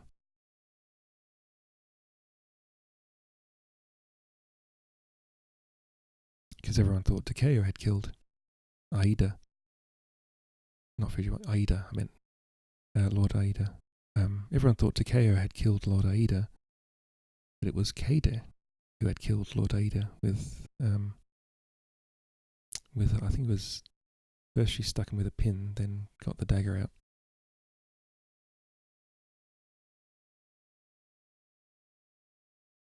I knew my situation was still dangerous, and I must not let emotion cloud my judgment. Despite Arai's friendliness and his offer of alliance, I did not completely trust him. I felt he had let me off too lightly, and was holding something over me that he had not yet disclosed. That's a good call, I think. As we stood, he said casually, "I see you have Shigeru's sword. May I see it?" I took the sword from my belt and held it out to him. He received it with reverence and drew it from its scabbard. The light fell on its gleaming blue-grey blade, showing its wave-like patterns. "The snake," Arai said. "It has a perfect feel to it." I could see he coveted it. I wondered if I was supposed to present it to him. I had no intention of doing so. "I have made a vow that I would keep it till my death and hand it on to my heir," I murmured. "It is an Otori treasure." "Of course," Arai replied coolly, not relinquishing the sword. "Speaking of heirs, I will find you a more suitable bride. Lady Shirakawa has 2 sisters. I'm thinking of marrying the older one to Akita's nephew, but nothing is arranged yet for the younger. She's a beautiful girl, very like her sister." "Thank you, but I cannot consider marriage until my future is less uncertain." "Well, there's no hurry. The girl's only 10 years old." He made a couple of moves with the sword, and Chateau sang mournfully through the air. I would have liked to have taken it and let it slice through Arai's neck. I did not want Kade's sister. I wanted Kade. I knew he was playing with me now, but I did not know where he was leading. I thought how easy it would be, as he glanced smiling at my face, to fix him with my eyes and, as he lost consciousness, take my sword. I would go invisible, evade the guards, escape into the country. And then what? I would be a fugitive again, and my men, Makoto, the Miyoshi brothers, Hiroshi probably, would all be slaughtered. All these thoughts flashed one after the other through my mind as Arai swung Chateau over his head. It was beautiful to watch. The heavy man, his face rapt and expressionless, moving so lightly, the sword cutting through the air faster than the eye could see. I was in the presence of a master, no doubt about that, whose skills came from years of practice and discipline. I was moved to admiration and inspired to trust the man in front of me. I would act like a warrior. Whatever his commands, I would obey them. "It's an extraordinary weapon," he said finally, finishing the exercise, but he still did not return it to me. He was breathing slightly more heavily, and tiny beads of sweat had appeared on his brow. "There's one other subject we must discuss, Takeo." I said nothing. "There are many rumors about you. The most damaging and one of the most persistent is that you have some connection with the hidden. The circumstances around Shigeru's death and Lady Mariyama's do nothing to decrease its intensity. The Tohan have always claimed that Shigeru confessed to being a believer, that he would not take the oath against the hidden or trample on the images when Aida ordered him to. Unfortunately, no reliable witnesses survived the fall of Inuyama, so we will never know for certain. He never spoke of it to me, I replied truthfully. My pulse had quickened. I felt I was about to be forced into some public repudiation of my childhood beliefs, and I shrank from it. I could not imagine the choice I was to be faced with. Lady Maruyama had a reputation for being sympathetic towards these people. It is said that many of the sect found refuge in her domain. Did you not find evidence of them? I was more concerned with tracking down the tribe, I replied. The hidden have always seemed harmless to me. Harmless? Arai exploded into rage again. Theirs is the most dangerous and pernicious of beliefs. It insults all the gods. It threatens the fabric of our society. It claims that the lowest of the low, peasants, outcasts, are the equals of nobles and warriors. It dares to say that great lords will be punished after death like commoners, and it denies the teachings and existence of the Enlightened One.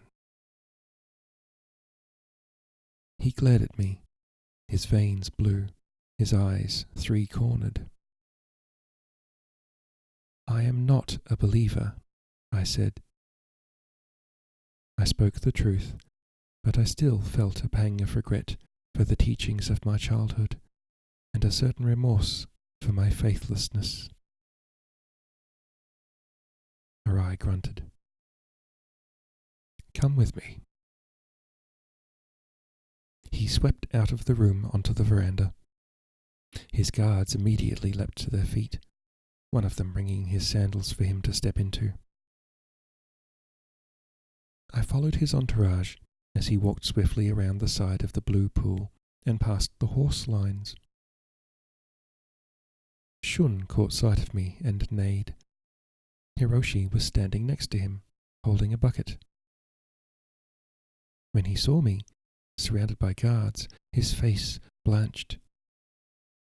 Dropping the bucket, he followed us. At that moment, I was aware of a movement away to my left. I heard Makoto's voice, and, turning my head, saw him ride through the lower gates of the temple area. My men were gathering outside. A kind of hush fell. I imagine everyone thought I was going to be executed as Arai strode towards the mountain, Jato still in his hand. Where the rocks rose, a group of prisoners were tied up.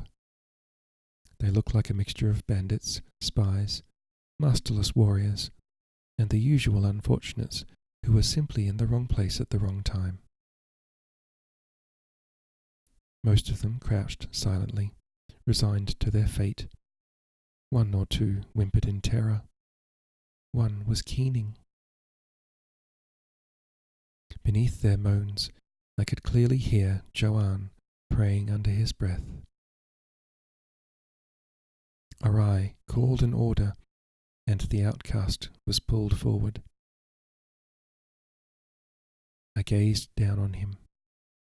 I had gone cold. I would feel neither pity nor horror. I would simply do what Lord Arai ordered. Arai said, I would ask you to trample publicly on the vile images of the hidden, Otori, but we have none here. This outcast, was picked up on the road last night, riding a warrior's horse. Some of my men knew him from Yamagata. There was some suspicion then that he was connected with you. He was believed to have died, Now he reappears, having absconded unlawfully from his place of dwelling, and we realize, having accompanied you in many of your battles. He makes no secret of being a believer. He looked down at Joanne with an expression of distaste on his face. Then he turned to me and held out the sword. "Let me see how Jato cuts," he said. "Not Joanne." I could not see Joanne's eyes. I wanted to look deep into them, but he was trussed with his forehead, or with his head forced down, and he could not move it. He continued to whisper prayers that only I could hear, the ones the hidden use at the moment of death.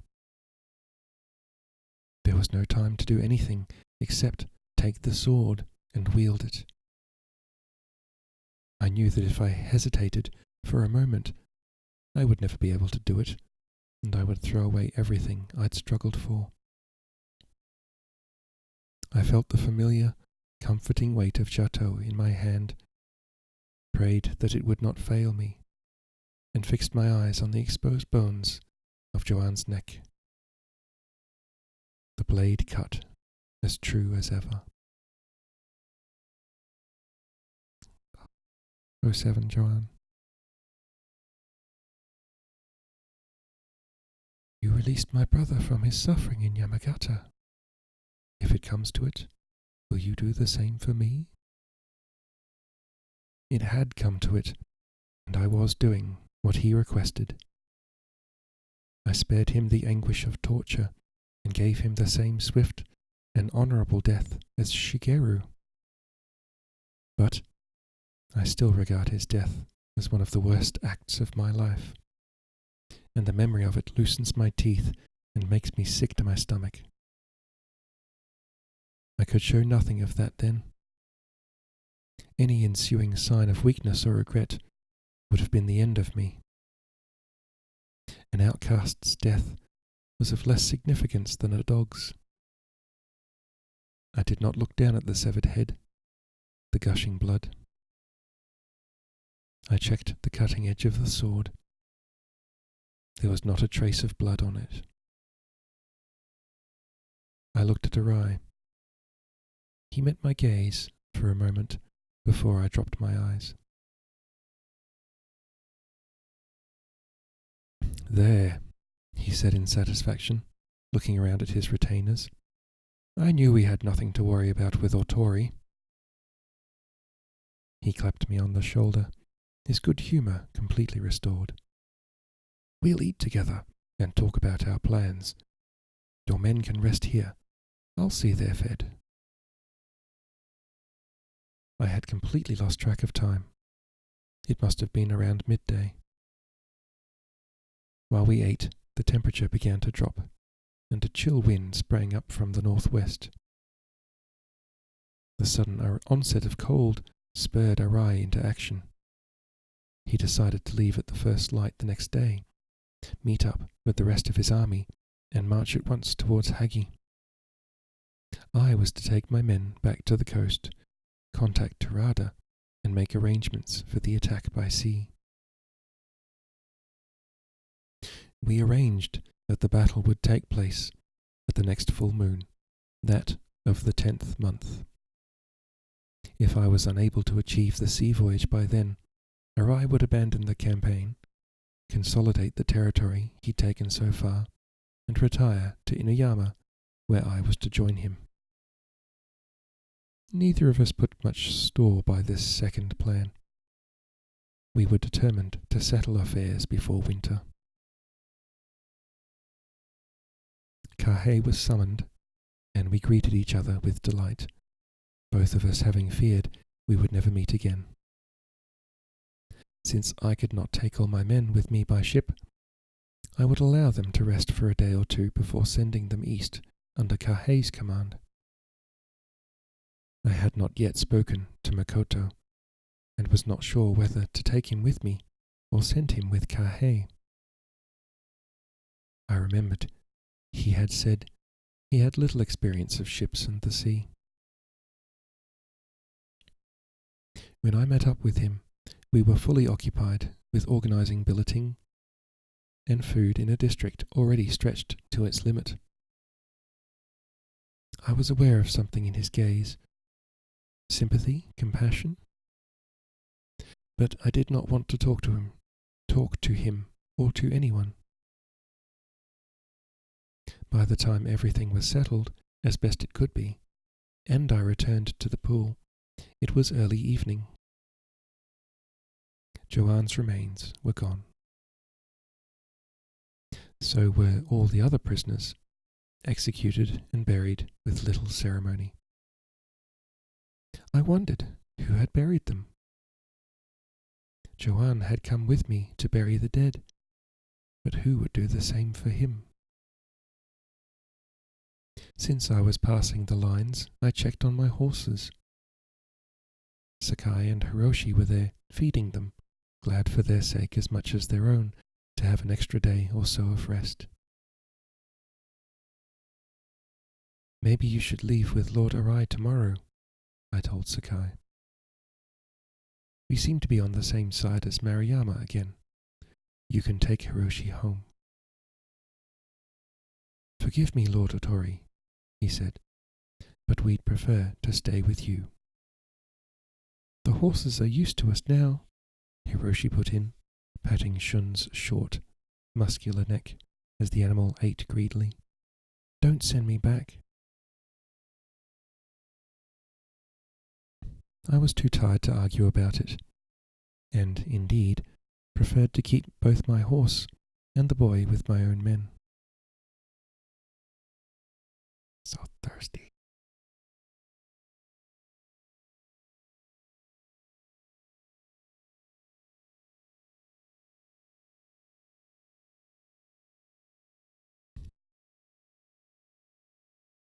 I left them and walked towards the shrine, feeling I needed to do something to mark Joanne's death and the part I had played in it. I rinsed my mouth and hands at the cistern, asked to be cleansed from the pollution of death, and asked for the goddess's blessing, all the while wondering at myself. I seemed to believe in everything or nothing. I sat for a while as the sun set behind the cedars, staring at the astonishing blue water of the pool. Little silver fish swam in the shallows, and a heron arrived on its great grey wings to fish. It stood in its patient, silent way, its head turned sideways, its black eye unflickering. It struck. The fish struggled briefly and was swallowed. Smoke from the fires floated upwards, mingling with the mist that gathered over the pool. Already the first stars were appearing in a sky like pearl-grey silk. There would be no moon tonight. The wind tasted of winter. The town hummed with an evening song of many men being fed. The smell of cooking drifted towards me. I was not hungry. In fact, most of the day I'd been battling nausea. I'd forced myself to eat and drink heartily with Arai and his men, and knew I should go and join them again soon, to drink more toasts to our joint victory. But I put it off, gazing instead at the pool as the colour leached from it, and it became as grey as the sky. The heron, wiser than I was, took off with a clack of wings to go to its roost. As darkness fell, it seemed I might be able to think of Joanne without betraying myself. Was his soul now with God, with the secret one who sees everything and will judge us all? I did not believe such a God existed. If he did, why did he abandon his followers to the suffering the hidden endured? If he did exist, I was surely damned to hell by now.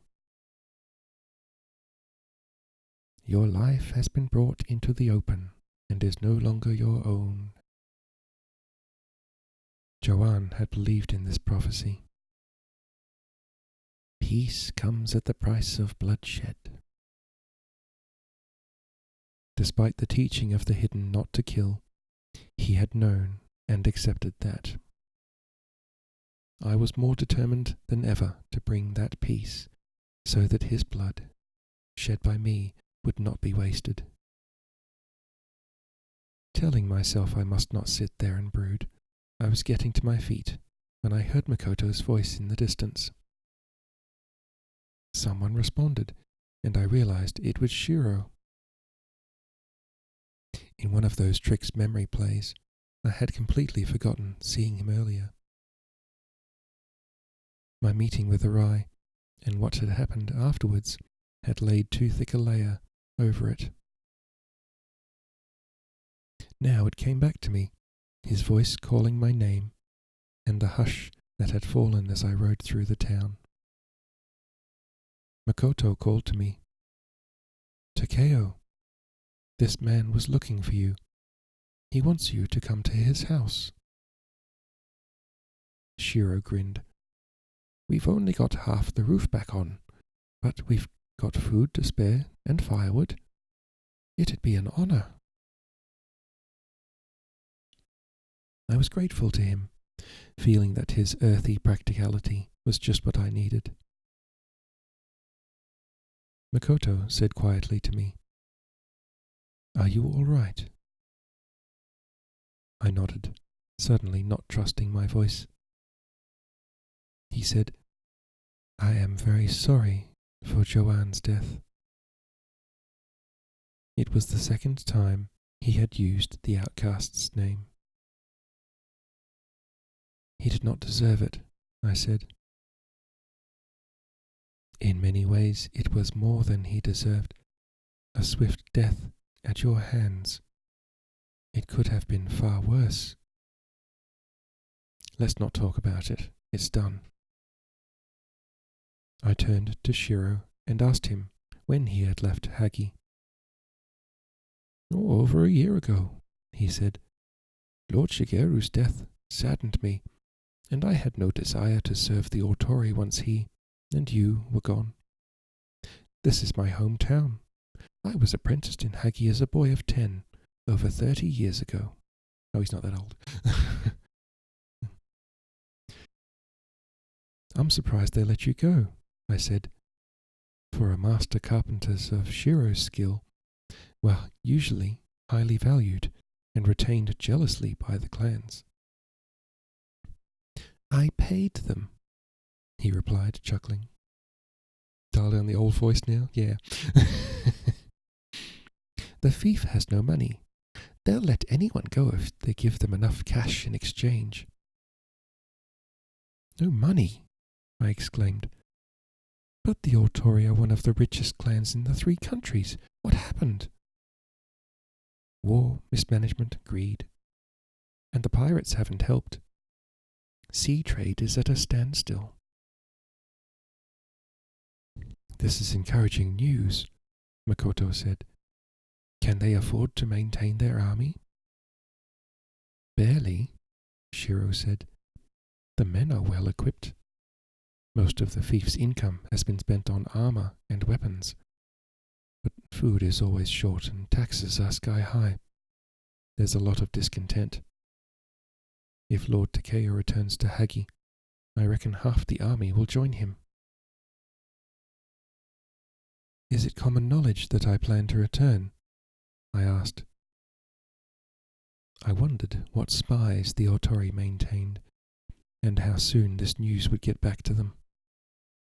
Even if they could no longer afford to pay the tribe, the Kikuta would no doubt work for them for free.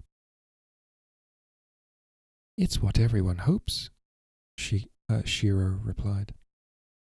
And since Lord Arai did not execute you, as we all thought he was going to. I thought it too, Makoto declared. It seemed I arrived to take one last look at you. Shiro gazed at the peaceful pool, now dark grey in the fading light. "It would have run red," he said quietly. "There was more than one archer with his bow trained on Lord Arai." "Don't say such things," I warned him. "We are allies now. I've recognized him as my overlord." "Maybe," Shiro grunted, "but it was not Arai who climbed into Inuyama to avenge Lord Shigeru." Shiro and his family, his wife, 2 daughters, and sons-in-law, made us comfortable in the newly repaired part of the house. We shared the evening meal with them, and then I went with Makoto to drink wine with Arai. The mood was cheerful, even boisterous.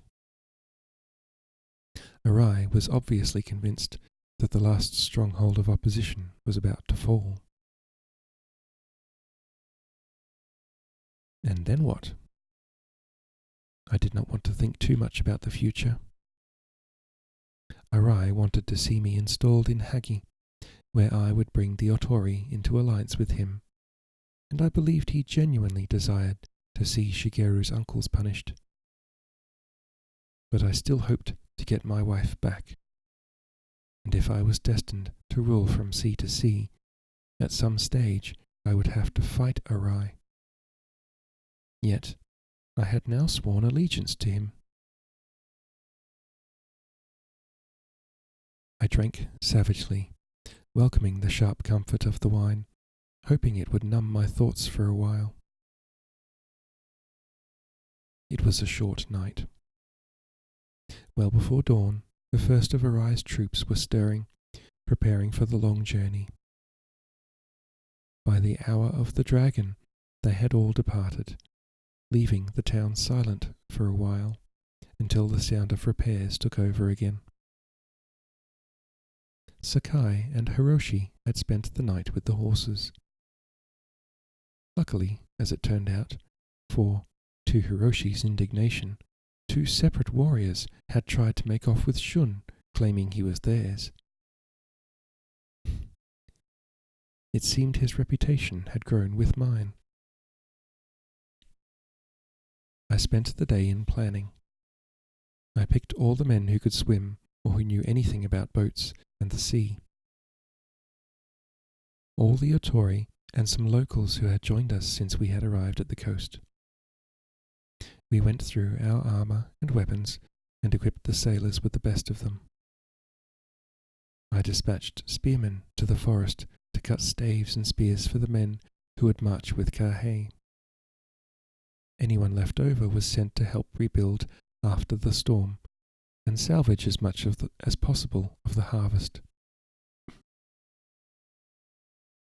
Makoto set off for the coast to make contact with Ryoma and get details of our plans to the Tirada.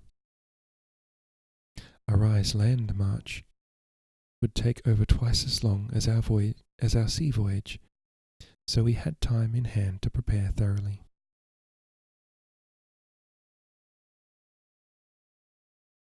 Just going to skip forward a bit. How long have we got to go here?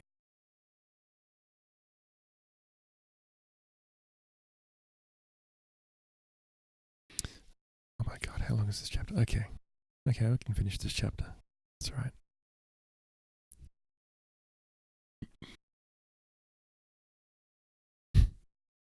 Okie dokie. To my relief, the town did have hidden stores that had escaped Arai's hungry men, and they were willing to share these with us. So many sacrifices were being made for me. So much was hanging on this desperate assault. And what about the coming winter? Would these struggles for power simply condemn thousands to starvation? I could not think about that. I had made my decision. I had to go forward with it. That night, I sat with Shiro and his sons-in-law and talked about building, They had not only worked on Lord Shigeru's house, they had built most of the houses in Hagi, and had done all the carpentry for Hagi Castle. They drew plans of the interior for me, filling out what I remembered from the day of my adoption into the Otori clan. Even better, they revealed to me the secret floors, the trapdoors, and the hidden compartments they had installed on Masahiro's orders. "It looks like a tribe house," I said. The carpenters looked slyly at each other. "Well, maybe certain people had a hand in its design," Shiro said, pouring more wine. I lay down to sleep, thinking about the Kikuta and the tribe's relationship with the Otori lords. Were they even now laying in wait for me in Hagi, knowing that they did not have to pursue me any more, for I would come to them? It was not so many weeks since their last attempt on my life in this area. And I slept lightly, surfacing often to hear the sounds of the autumn night and the sleeping town. I was alone in a small room at the back of the house. Shiro and his family were in the adjoining room. My own guards were outside on the veranda, and there were dogs at every house in the street. It should have been impossible for anyone to approach me. Yet, around the darkest time of night, I came out of a restless doze to hear breathing in the room. I had no doubt it was an intruder, for whoever it was breathed in the slow, almost imperceptible way I had been trained in. But there was something different about the breathing. It was light, and it did not come from where I would have expected a man's. I could see nothing in the darkness, but I went invisible at once, as the intruder might have better night vision than me. I slipped silently away from the mattress and crouched in the corner of the room. I could tell from the minute sounds and a change in the feeling of the air that he had approached the mattress. I thought I could smell him now, but it was not the full scent of a man. Had the Kikuta sent a woman or a child against me? I felt a moment of revulsion at having to kill a child, pinpointed where the nose would be, and stepped towards it. My hands went around his throat, finding the pulse.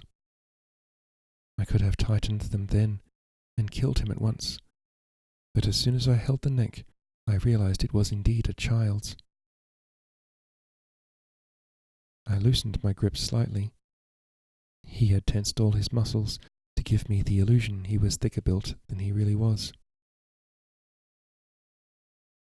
Feeling my grip relax, he swallowed and said quickly, "Lord Takeo, the Muto want a truce." I held him by the arms, made him open his hands, took a knife and a garrote from his clothes, held his nose so he had to open his mouth, and felt inside for needles or poison. Needles in his mouth? Wow. I did all this in the dark, and he submitted without struggling. Then I called to Shiro to bring a lamp from the kitchen. When he saw the intruder, he nearly dropped the lamp. "How did he get in? It's impossible." He wanted to give the boy a thrashing, but I restrained him. I turned the boy's palms over and saw the distinctive line across them. I struck him in the face. "What are these lies about the Muto when you are marked as Kikuta?" Damn, Takeo just straight up slapped him in the face. "I am Muto Shizuka's son," he said quietly. "My mother and the Muto master have come to offer you a truce. Slap, yeah. Liar. Psh.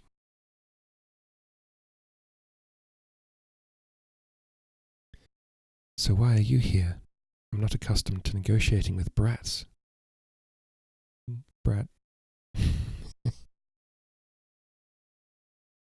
I wanted to see if I could, he replied, faltering a little for the first time.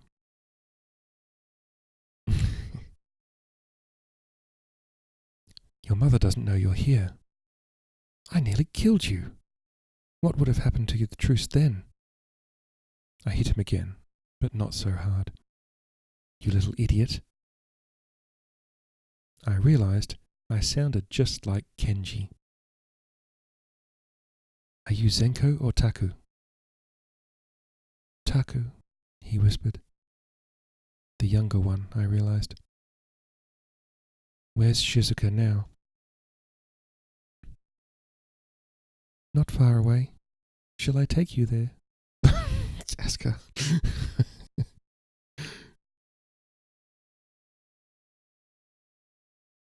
Slap. Harder, Daddy. What? What?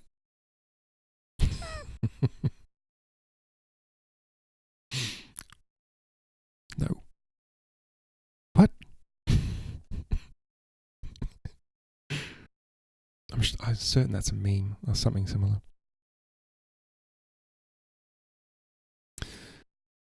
Not far away. Shall I take you there? At a decent hour of the day, perhaps.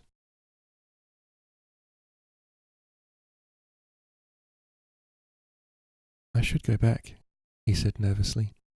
She'll be really angry when she finds I'm gone. Serves you right. Didn't you think about that before you took off? Sometimes I forget to think, he said ruefully. I want to try something and I just do it. I repressed the urge to laugh. I'm going to tie you up till morning. Stop it. Then we'll go and see your mother. Asuka, God damn it. Okay.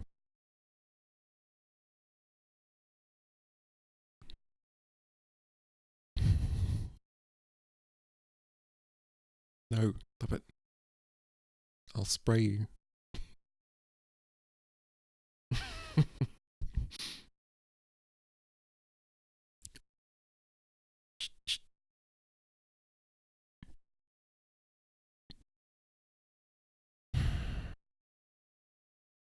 I told Shiro to bring some rope and tied the boy up, instructing one of the shame-faced guards not to take his eyes off him. Taku seemed quite resigned to being a prisoner.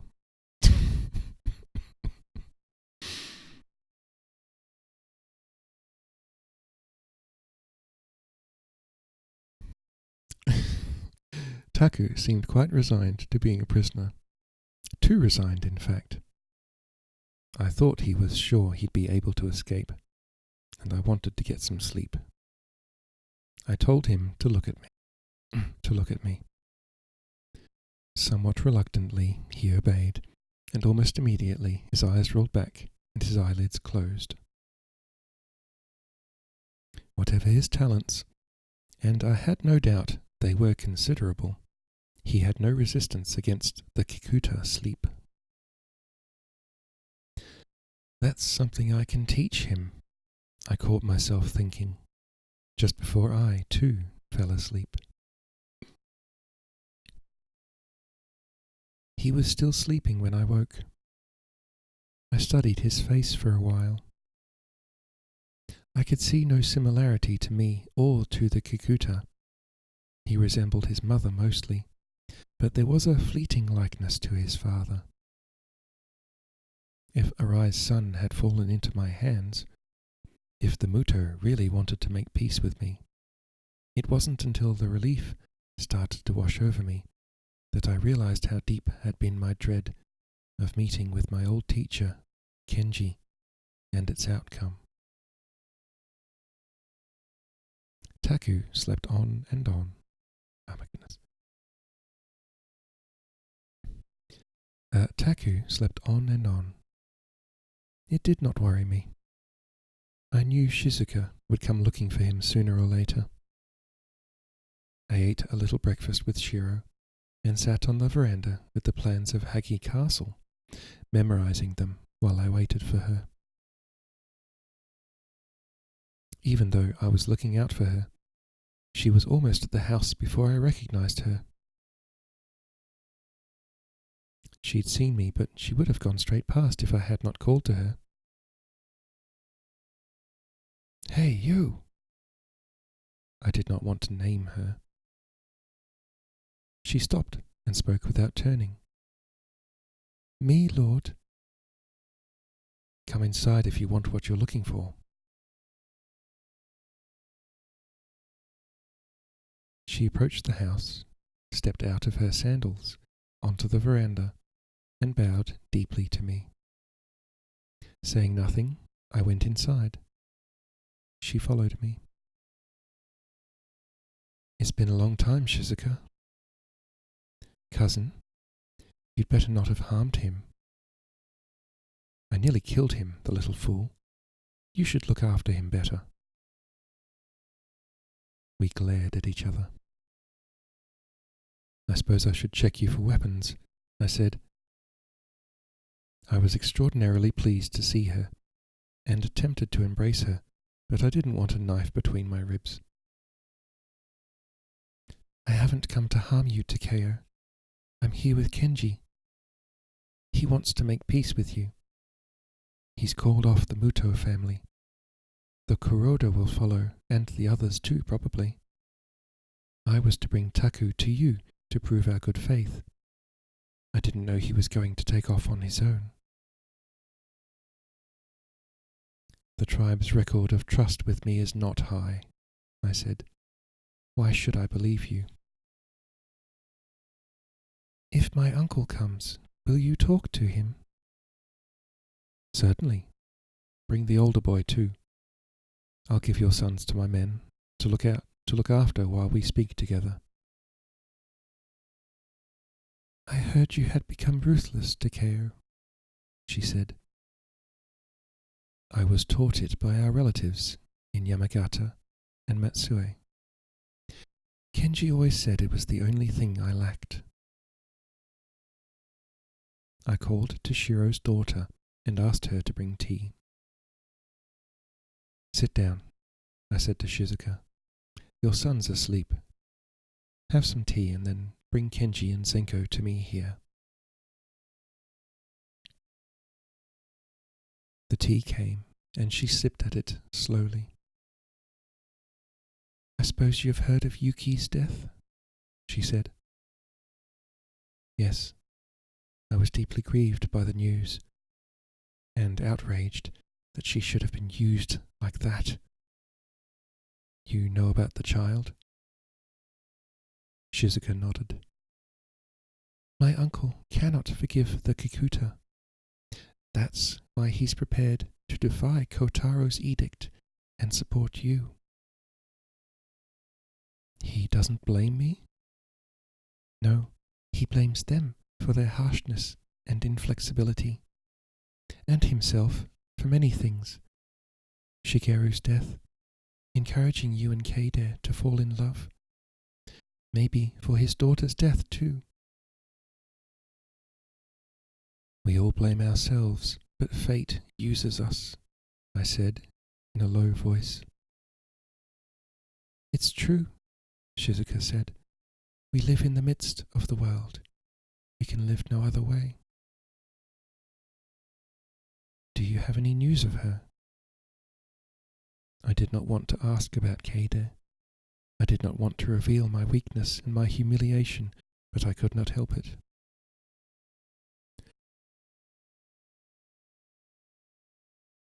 "She is married.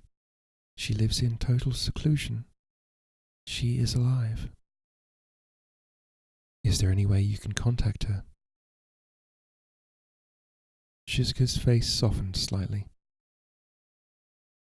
"I'm on friendly terms with Fujiwara's physician, and a Muto girl is a maid in the household, so from time to time we hear about her, but there is very little we can do. I dare not make any direct contact. I don't suppose even Keide fully realizes the danger she is in. Fujiwara has had servants, sometimes even his companions, put to death for no other reason than a dropped tray, a broken plant, or some other misdemeanor. Makoto says he does not sleep with her. I believe not, Shizuka replied. Generally, he dislikes women, but Keide appeals to some part of him. She is one of his treasures. My teeth ground in rage. I imagined penetrating his mansion at night and seeking him out. I would cut him to pieces, slowly. He is protected by his relationship to the Emperor, Shizuka remarked, as though she could read my mind. The Emperor? What does the Emperor do for us, miles away from the capital? There might not even be an Emperor. It's like a ghost story made up to frighten children. If we are speaking of guilt, Shizuka said, ignoring my outburst, I feel I am to blame. I persuaded Keide to attract Fujiwara. But if it had not been for his support, we would all have starved at Shirakawa last winter. She finished her tea and bowed formally to me. If Lord Otori is willing, I will go and fetch my uncle now. I'll meet him here in a couple of hours. I have some arrangements to see to first. Lord Otori? Being addressed thus by Shizuka had a strange effect on me, for I had only heard her use the name before to Shigeru. I realized that during the course of our meeting, I had progressed from cousin to Takeo to Lord Otori. Irrationally, it pleased me. I felt that if Shizuka recognized my authority, it must be real. I told my guards to keep an eye on Taku and went to check out what remained of my army. The 2 days of rest and decent food had done wonders for both the men and horses. I was anxious to move back to the coast to hear from Fumio as soon as possible, and thought I would ride there with a small group, but I was unsure what to do with the rest of the troops. The problem, as always, was one of food. The Shuho people had been generous to us, but to expect them to continue to feed us was stretching their goodwill and their resources.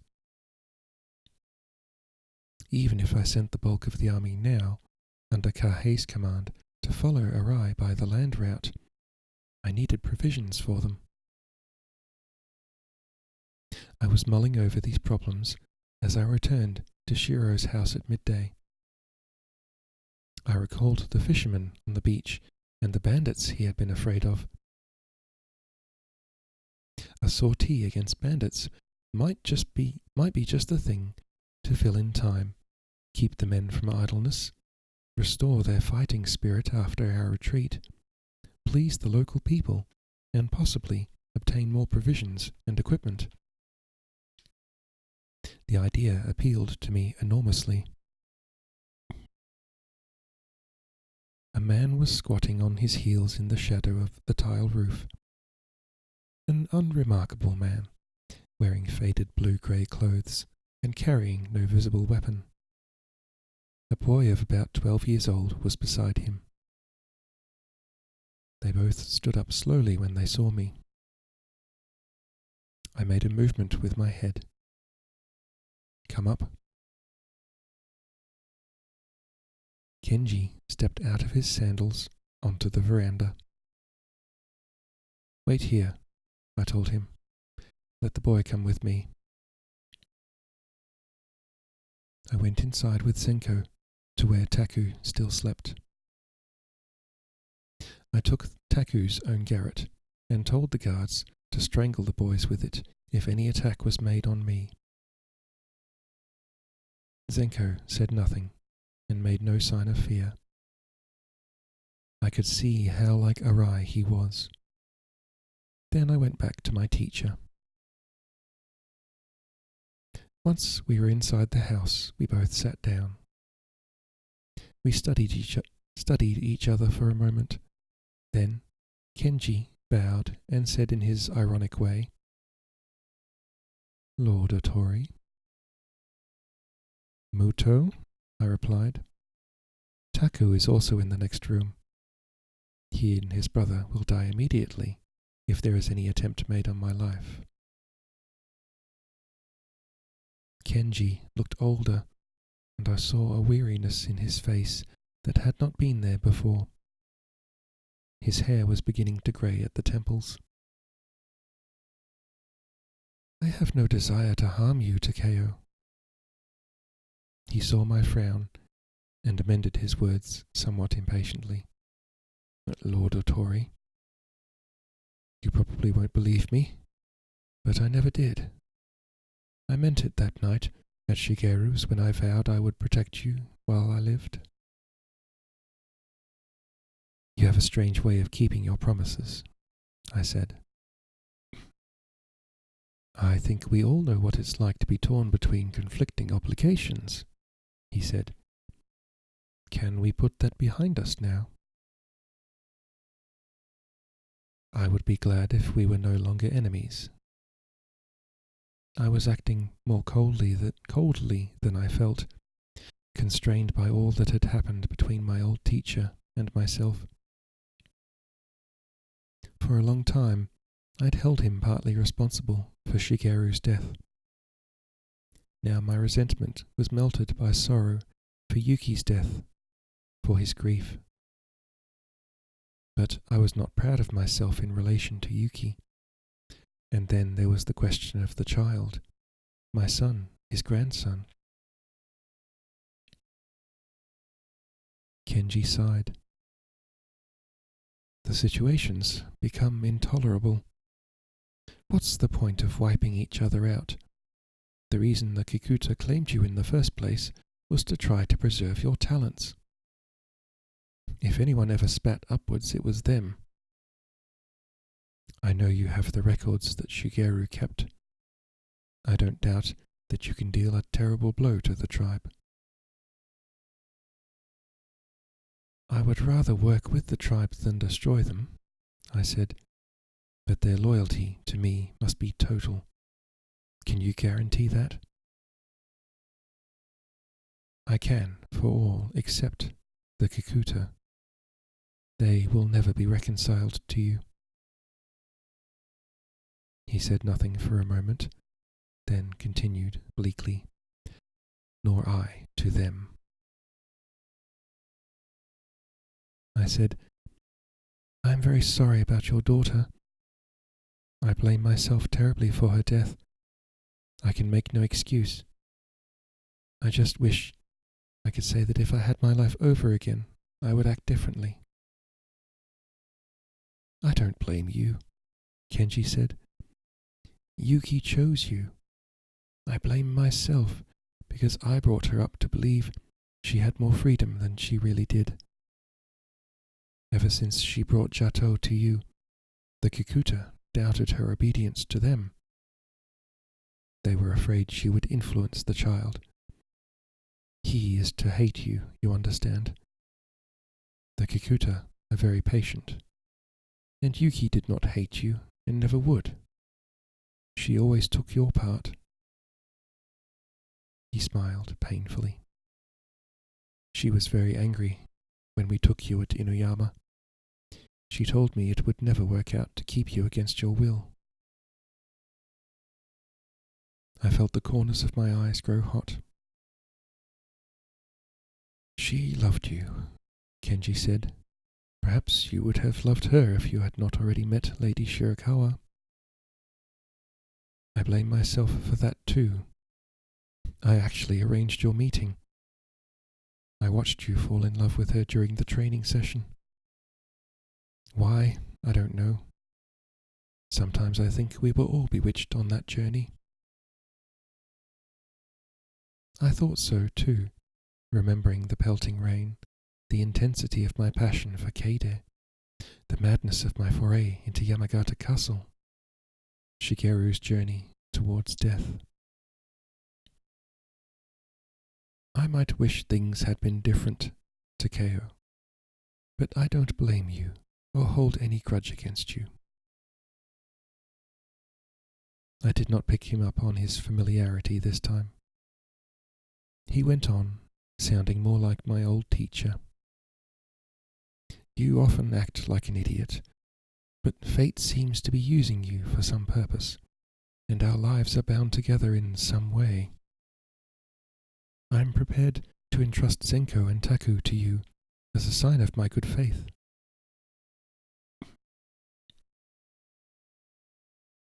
Let's drink to it, I said, and called to Shiro's daughter to bring wine. When she had poured it and gone back to the kitchen, I said, Do you know where my son is? I found it hard to imagine the child, a baby, motherless. I've been unable to find out, but I suspect Akio may have taken him north beyond the 3 countries. I suppose you will try to find him. When all this is over, I was tempted to tell Kenji about the prophecy that my own son would destroy me, but in the end I kept it to myself. It seems that the Kikuta master, Kotaro, is in Hagi. Kenji told me as we drank. Then we will meet there. I hope you will come with me. He promised he would, and we embraced. What do you want to do with the boys? Kenji said. Will you keep them here with you? Yes. Taku seems to be very talented.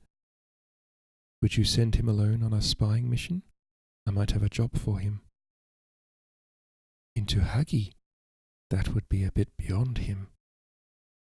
No, just locally. I want to track down some bandits. It's unknown territory to him round here. He'd probably get lost. What do you want to find out? How many there are? What their stronghold's like? That sort of thing? He has invisibility, doesn't he? He wouldn't have got past my guards without it. Kenji nodded. Maybe Shizuka can go with him. But is there a local person who can accompany them at least some of the way? It would save a lot of time on the mountain. We asked Shiro's daughters, and the younger one said she would go. She often went out to collect mushrooms and wild plants for food and medicine, and though she avoided the bandits' area, she knew the countryside all the way to the coast. Taku woke up as we were talking. The guards called to me, and Kenji and I went to see him. Zenko still sat where I had left him, unmoving. Taku grinned at us and exclaimed, I saw Hachiman in a dream. That's good, I told him, because you are going to war. He and Shizuka went out that night and returned with all the information I needed. Makoto came back from the coast just in time to accompany me, as we took 200 men and stormed the rocky hideout, with so few losses I could hardly describe it as a battle. The results were all I'd hoped for. All the bandits dead, save 2 who were captured alive, and their winter provisions ours. We set free a number of women who had been abducted, among them the mother and sisters of the child I had fed on the beach. Zenko came with us and fought like a man, and Taku proved invaluable. Even his mother gave him a word of praise. Word spread quickly to the fishing villages that I had returned and kept my promise to the fishermen.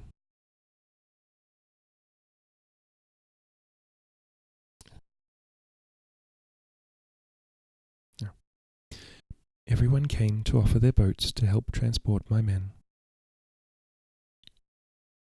I told myself all this activity was to keep my men from idleness, but in fact it was as much for my own sake. Speaking to Shizuka about Keide, and hearing of her intolerable plight, intensified my longing for her 1,000-fold.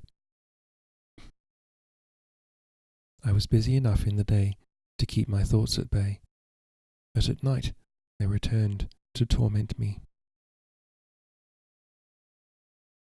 All week there were small earth tremors. I had the enduring vision of her trapped in a shaking building as it collapsed and burned. I was riven by anxiety that she should die, that she should think I had abandoned her, that I would die without telling her how much I loved her and would never love anyone but her. The knowledge that Shizuka could possibly get a message to her kept returning to me with needling intensity. Taku and Hiroshi formed a somewhat stormy relationship, being about the same age but total opposites in upbringing and character. Hiroshi disapproved of Taku and was jealous of him. Taku teased him with tribe tricks that infuriated him. I was too busy to mediate between them, but they followed me around most of the time, squabbling like dogs. The older boy, Zenko, kept aloof from both of them. I knew his tribe talents were slight, but he was good with horses and already an expert with the sword. He also seemed to have been trained perfectly in obedience. I was not sure what I would do with him in the future, but he was Arai's heir, and I knew I would have to come to a decision about him sooner or later. We held a great feast to bid farewell to the people of Shuho, and then, with the food supplied by the bandits, Kahei, Makoto, and my main force set out to march to Hagi. I sent Hiroshi with them, silencing his protests by telling him he could ride Shun, and hoping the horse would take as good care of him as he had of me. It was hard to say goodbye to them all, especially to Makoto. My closest friend and I held each other in a long embrace. I wished we were going into battle together, but he had no knowledge of boats, and I needed him to command the land army with Kahei. We will meet in Hagi, we promised each other. Once they were gone, I felt I needed to keep informed about their movements, about Arai's progress, and about the situation in Maruyama and at Lord Fujiwara's residence. I wanted to know the nobleman's reaction to my new alliance with Arai. Now I could start using the Muto tribe network. Kondo Kiichi had accompanied Shizuka and Kenji to Shuho, and I realized he could also be useful to me, being now in Arai's service. Arai and Fujiwara were, after all, allies, which gave Kondo an excuse to approach the nobleman directly. Shizuka told me that Kondo was essentially a pragmatic and obedient man who would serve whomever he was told to by Kenji. He seemed to have no problems with swearing allegiance to me. With Kenji's agreement, Kondo and Shizuka set out to make contact with their Muto spies in the southwest. Before they left, I drew Shizuka aside and gave her a message to pass on to Keide. That I loved her, that I would come for her soon, that she should be patient, that she must not die before I saw her again. It's dangerous, especially to Kaede herself, Shizuka said. I'll do what I can, but I can't promise anything. But we will send messages back to you before the full moon. I returned to the deserted shrine on the coast and set up camp there. A week passed. The moon entered into the first quarter. We had our first message from Kondo. Arai had encountered the Otori army near Yamagata, and it was in retreat towards Hagi. Ryoma returned from Oshima to say the Terada were ready. The weather held fair, the seas calm, apart from the earthquakes which caused large swells, increasing my sense of urgency. 2 days before the full moon, at midday, we saw dark shapes in the distance coming from Oshima. It was the fleet of pirate ships. There were 12 of them, enough with the fishing boats to take all my remaining men. I lined my warriors up on the shore, ready to embark. Fumio leapt out of the leading boat and waded through the water towards me. One of his men followed him, carrying a long bundle and 2 smaller baskets. After we embraced, he said, I've brought something to show you. Take me inside. I don't want everyone to see it. No. He went inside the shrine while his sailors began directing the embarkation. The man put the bundles down and went to sit on the edge of the veranda. I could already guess from the smell what one of the objects was, and I wondered why Fumio should have gone to the bother of bringing someone's head to me, and whose it was. He unwrapped it first. Look at it, then we'll bury it. We took a ship a couple of weeks ago with this man on it, one of several. I looked at the head with distaste. The skin was white as pearl, and the hair yellow, like the yolk of a bird's egg. The features were large, the nose hooked. Is it a man or a demon? It's one of the barbarians that made the seeing tube. Is that what's in there? I indicated the long bundle. No, something much more interesting. Fumio unwrapped the object and showed it to me. I took it warily. A weapon. I wasn't sure how you wielded it, but it had the unmistakable look of something designed to kill. Yes, and I think we can copy it. I've had another one made already. Not quite right. It killed the man who was testing it, but I think I know where we went wrong. His eyes were gleaming, his face alight. What does it do? I'll show you.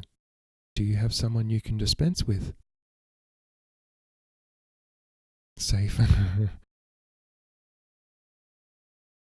I thought of the 2 bandits we had taken.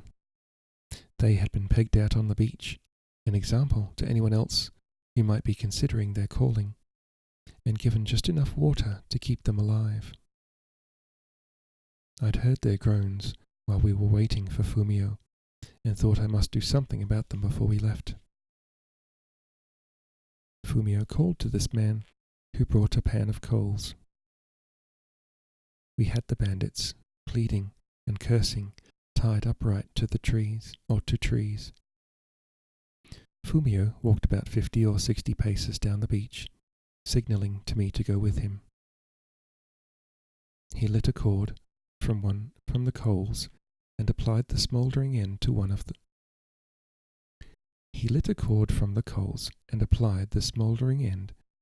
one end of the tube. It had a kind of hook, like a spring, He held the tube up, squinting along it towards the prisoners. There was a sudden sharp noise, which made me jump, and a puff of smoke. The bandit gave one fierce cry. Blood was pouring from a wound in his throat. He was dead within seconds. "Ah," Fumio said with satisfaction, "I'm getting the hang of it." "How long before you can shoot again?" I asked. The weapon was crude and ugly. It had none of the beauty of the sword, none of the majesty of the bow, but I could see that it would be more effective than either. He went through the process again, and I counted my breaths. Over 100. A long time in the middle of a battle. The second shot hit the other bandit in the chest, tearing a sizable hole. I guessed the ball would penetrate most armor. The possibilities of the weapon both intrigued and repelled me. "Warriors will call it a coward's weapon," I said to Fumio. He laughed. "I don't mind fighting the coward's way if it means I survive." "You'll bring it with you?" "If you promise to destroy it if we lose," he grinned. "No one else must learn how to make them." "We are not going to lose." "What do you call it?" "A firearm," he replied. We went back inside and Fumio rewrapped the firearm.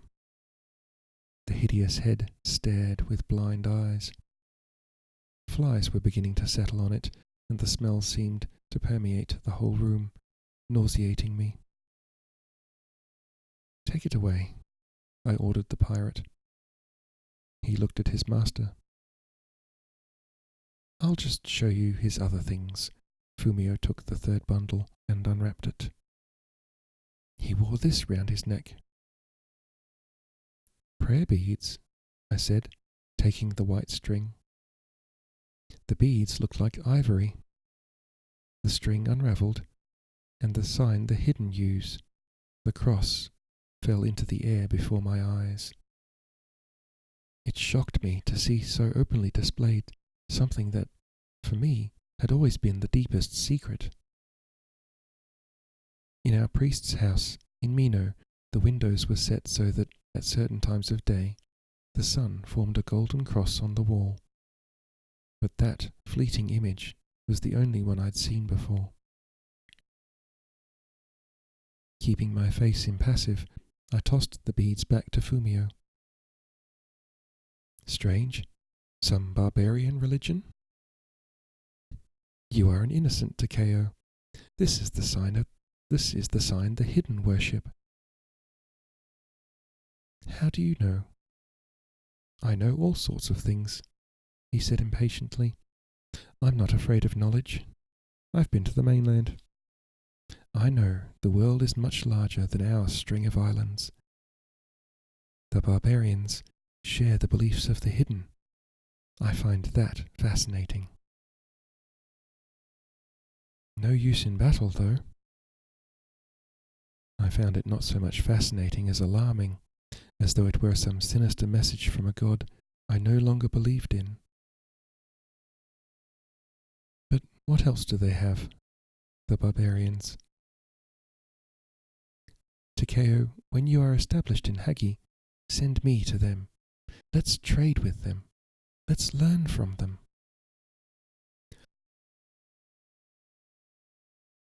It was hard for me to imagine that future.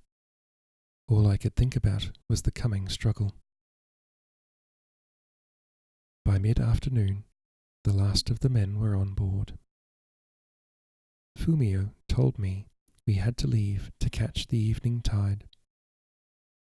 I put Taku on my shoulders, and Kenji, Zenko, and I waded out to Fumio's boat and were pulled over the gunwales.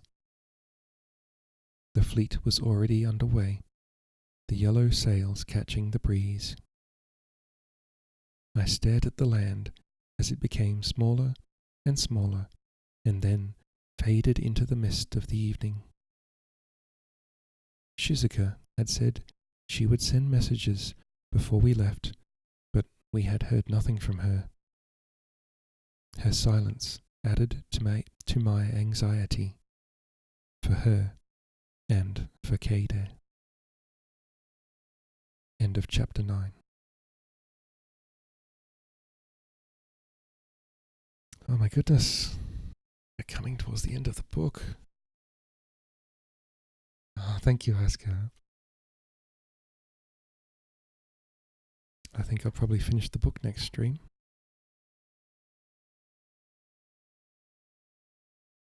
We only have a little bit left to go.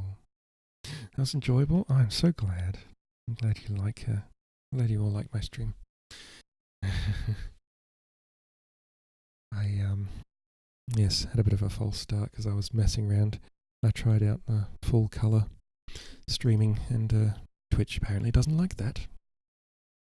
Twitch must have some kind of converter or something. I have to work out how to. It's because I can't stream to Twitch in limited color and also record in full color at the same time. OBS won't let me.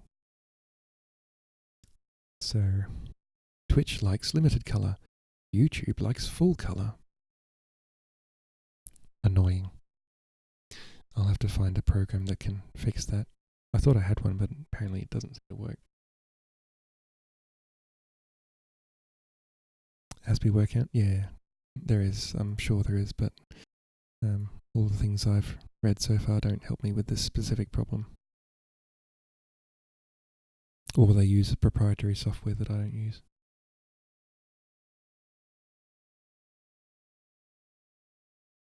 I mean, I'm sure I could find a copy somewhere.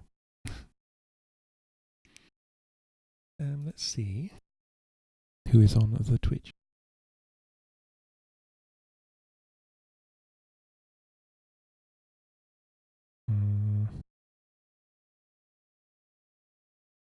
Miss Chloe is playing Little Kitty Big City.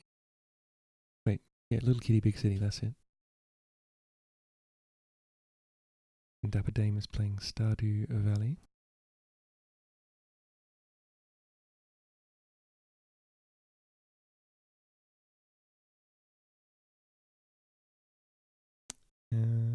Yeah.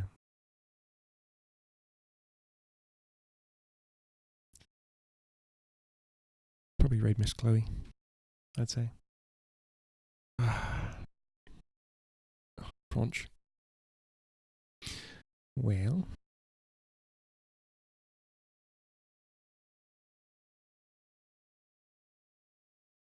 Alright. So, we're going to go raid Miss Chloe, and I'm going to get something to eat, and then wait for Ari to start streaming. Thank you, Askar, for being here. You're a delight as always. Thank you everyone for watching, and thank you VOD watchers. I'll have to get back into uploading VODs on YouTube again. I slowed down because I was trying to find some cheeky brat. You mean? Yeah, Vixie. Yeah, I was just trying to find a solution to that color problem. It's not a big problem. The colors just look a bit washed out. It's a conversion thing from MKV to, you know, it's a conversion from H.264 to from H.265 to H.264. There you go. Because I record in H.265 because that's the best one to record in, because if something happens, the stream gets interrupted, you don't lose the entire recording. So yeah, just have to figure that out.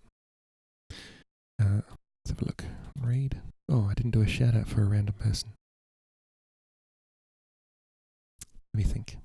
I did have someone, but I forgot who. Oh, that's right. It came to me the other day.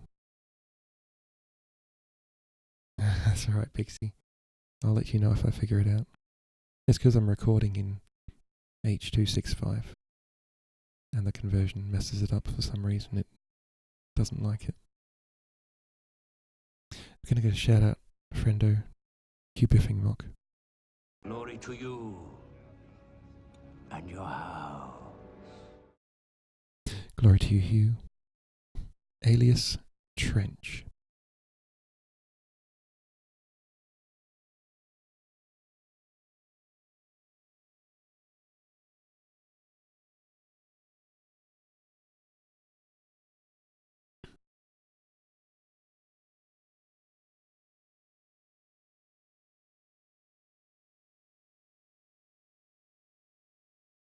Okay, they are a kind being? They are a kind being. Oh, Ari started. Change of plan. We're going in hot.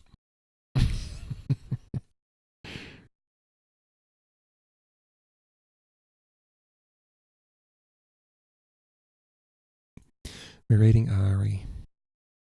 Because we haven't rated Ari in a while. Because Ari's been starting late. But I streamed late today, so. Alright, hopefully. Stream tomorrow. Same time, 9 p.m. Got concreters, so they're going to try and get some sleep sometime tomorrow. Yeah. Yeah, that's right. Not be late? Oh, that's good. Well, then I will try my best to stream. I usually do. This is same time, 9 p.m. Australian Eastern Standard Time, which is 3 hours earlier than now. There you go. Boom. Perfect. Alrighty. Sets all the alarms. That's okay, Asker. There's always the VODs. And, yeah. So anyway, I'll see you all tomorrow. If you want to join me, that'd be nice. I'm going to say hi to my friendo Ari.